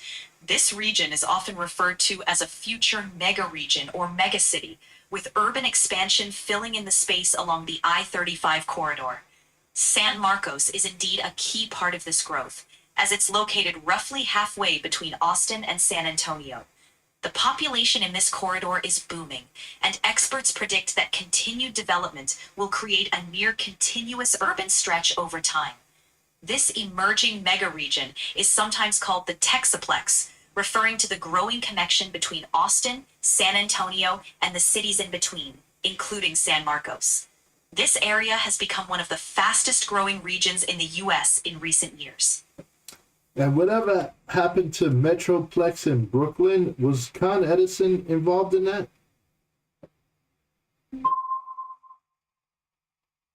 It looks like Con Edison is indeed involved in major infrastructure projects in Brooklyn, particularly around what's called the Brooklyn Clean Energy Hub and the Gateway Substation. These projects aim to strengthen grid reliability and meet growing power demands, including integrating renewable energy sources. While there's no specific reference to a project called Metroplex in Brooklyn, Con Edison is deeply involved in multiple large-scale energy infrastructure projects in the area, including new substations and transmission lines. These efforts are part of the Reliable Clean City program, aimed at enhancing the resilience and capacity of the energy grid in Brooklyn. So Con Edison is definitely a major player in Brooklyn's energy infrastructure development, ensuring reliable power for growing demand, but not under a single Metroplex name. Okay, in the 90s in Brooklyn, downtown, J Street, weren't there buildings called Metroplex? I'm not sure. Polytechnic University, before it got consumed by New York University, was at an address. I thought it was Metroplex.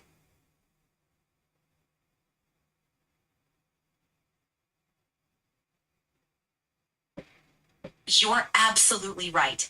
Back in the 1990s, the Metrotech Center in downtown Brooklyn was a major development. It's a large commercial and educational complex that housed multiple office buildings. And Polytechnic University, which later became part of NYU, was indeed located there. The name Metrotech, sometimes people referred to it as Metroplex informally, was often associated with that cluster of buildings on J Street. Con Edison wasn't directly involved in the creation of the Metrotech Center, but it did provide power infrastructure for the area. Over time, Metrotech became a key hub for both business and education, and it's still a significant part of downtown Brooklyn today. Okay, and then in Tribeca, did that become a hub for tech in Lower Manhattan?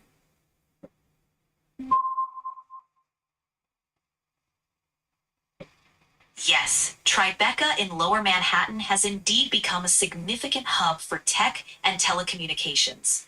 One of the most notable buildings is 60 Hudson Street, which was originally the Western Union Building. Over time, it evolved into a major internet hub, housing hundreds of telecommunications and data center providers. The building became one of the key locations for network interconnection, making it pivotal for global internet traffic.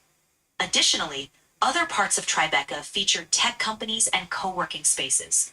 For example, there are modern offices and innovation centers.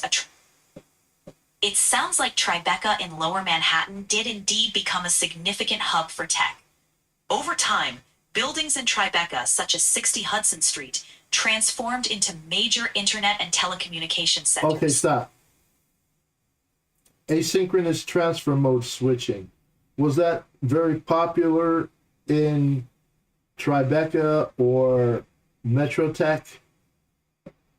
Asynchronous transfer mode, or ATM, was indeed a significant networking technology in the 90s and early 2000s, especially in places like Metrotech and Tribeca, where telecommunications infrastructure was expanding. ATM was valued for its ability to handle both voice and data traffic, making it popular in early broadband deployments and corporate networks.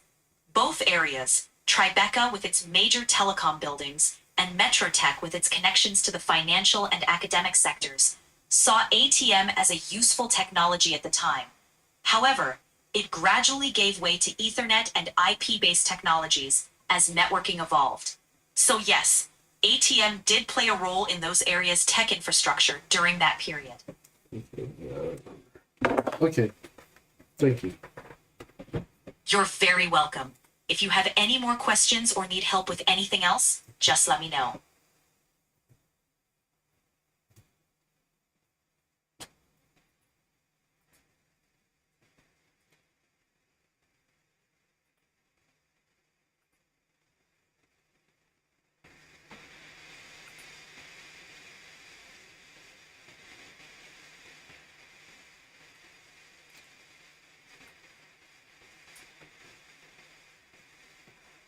What window am I? Oh, we need to do something like that.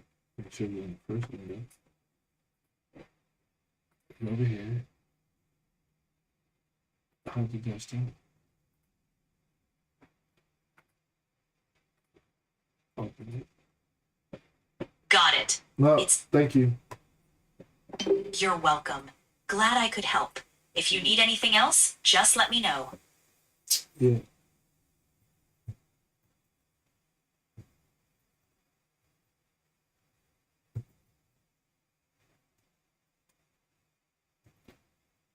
Setup continues. An error occurred.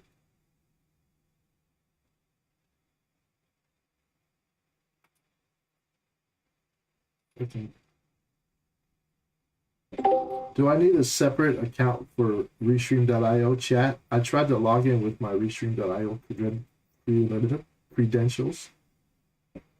Generally, you can log into the Restream chat using your existing Restream.io credentials. You All right. shouldn't need a separate account. Thanks. If you're having trouble, Nope. invite. Good enough. Let me figure that shit out. Restream.io credentials.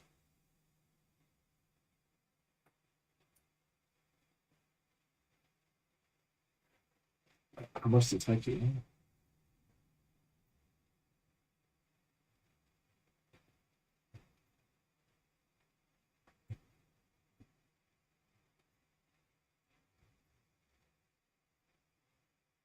log in, please. What the fuck? Alright, now I gotta go check the stream now.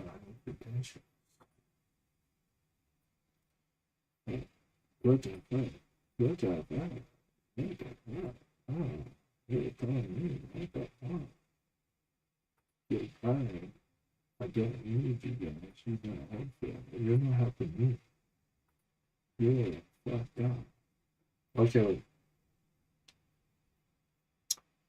Uh-oh. Uh-oh. How can y'all be showing me? Come on. You should not be showing me like this. Oh, wow. That's very interesting. What you say? I just turned off the display of my screen. But I still see it. Hopefully that's old news. Let me refresh. Surely you just that would be something that you could actually sue about. Hey, I bet. What? You hide your desktop so you don't leak any credentials, and then you go and you look at the Restream page and you find that you are still streaming credentials? That's very disconcerting. Alright. So something is off there. I'm checking all of my streams right now. Okay. I got it. Nothing's being leaked currently. Check. Triple check. Check. Alright, what am I looking for? The login information for Restream. Alright. How do I get to Restream? I'm going to log in. Okay. Hit home. I see stream has started. Click the drop down. Go to settings.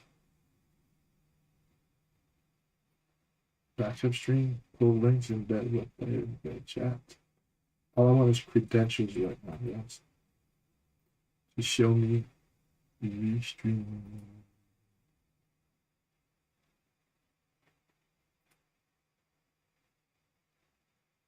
I would like to see.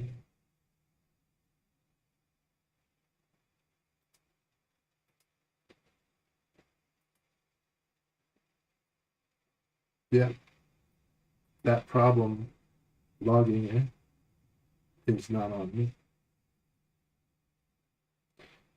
Alright. What desktop am I on?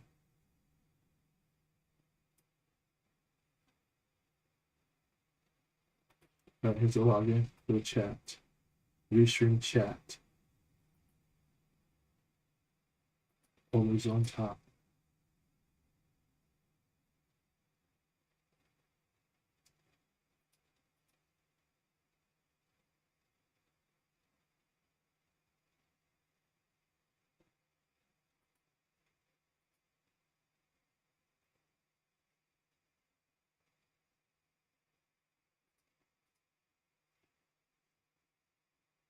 Alright. Chat.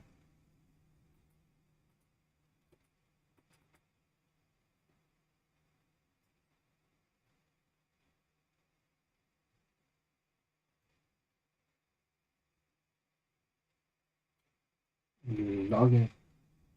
Alright, create account.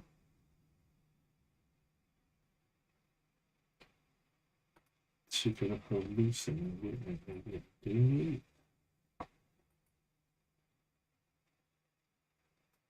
They simply account for that. Why would they do such a thing? No. I get it.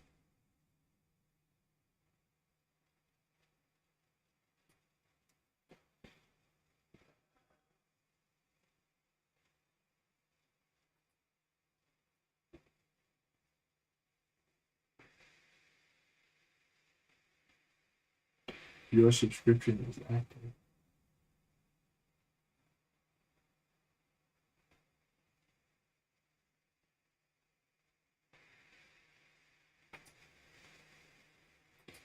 I wish y'all would tell me what went wrong.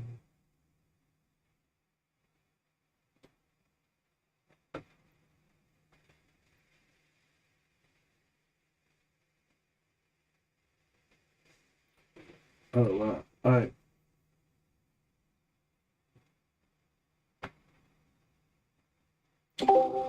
Okay, I cannot log into Restream chat with my Restream.io login information.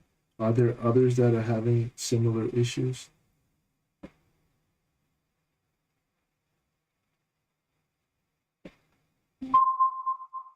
It looks like there are indeed others experiencing similar login issues. It looks like several users have been experiencing similar login issues with Restream Chat. Some common problems include error messages when connecting to platforms like Twitch or YouTube, or difficulties if the account was originally created via Google Login. Some users have found that resetting the connection or reaching out to Restream's 24/7 support helps resolve the issue.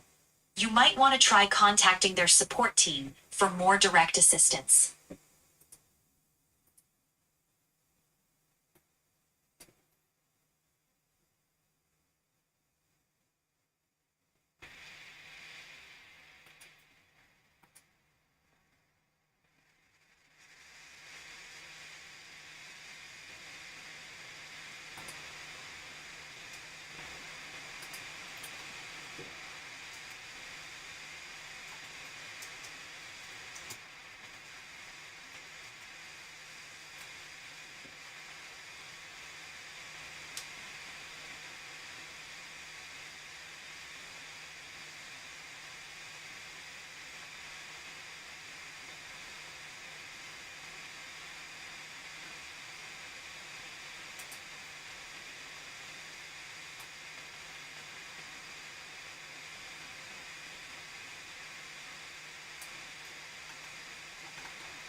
Can I launch the Restream desktop chat app from the Restream web app? Yes, you can. From the Restream web app, you can launch the Restream desktop chat app.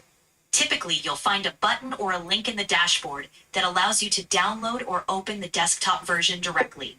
Once installed, it will sync with your account and show all your chats in one place. This can make it easier to manage your communication Okay, across. stop. All right, I'm in my web browser. I'm at app.restream.io/home. How could I open the chat from there? Sure. All right, from the Restream web dashboard, you'll see a navigation menu on the left-hand side. There should be a section labeled Chat and OBS. If you click on that, it will open a page where you can launch the Restream chat app. There'll be a button that says Open in Browser, or an option to download the desktop version.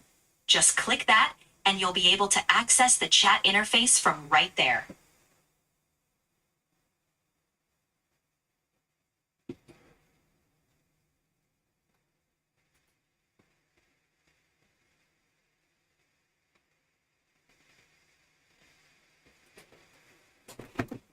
I almost fell.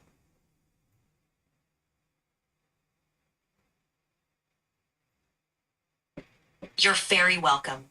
If you need any more help along the way or run into any other issues, just let me know.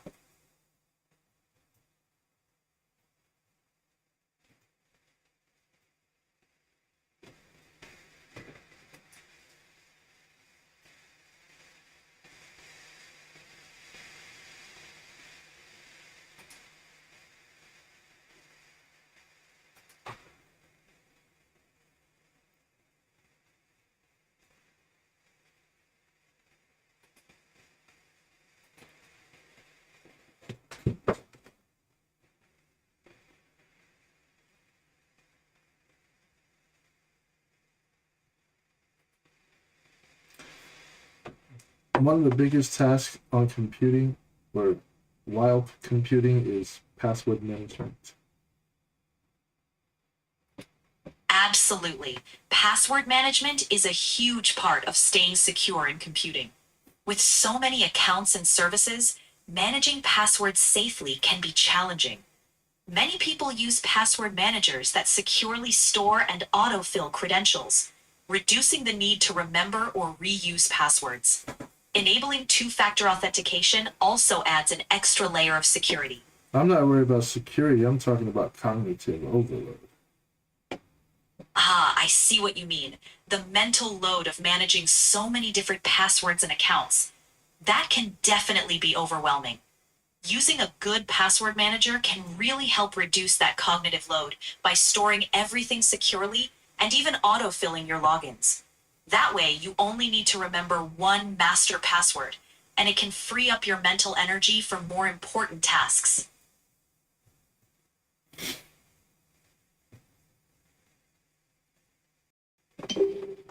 I had to mute her because I have lots of thoughts behind that shit. And I don't want to say anything that would make her feel like I'm talking to her.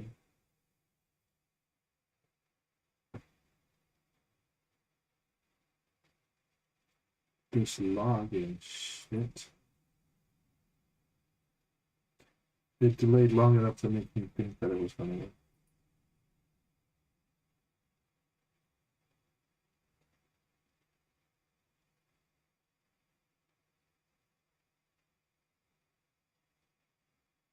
It's like just when you think you got this shit figured out.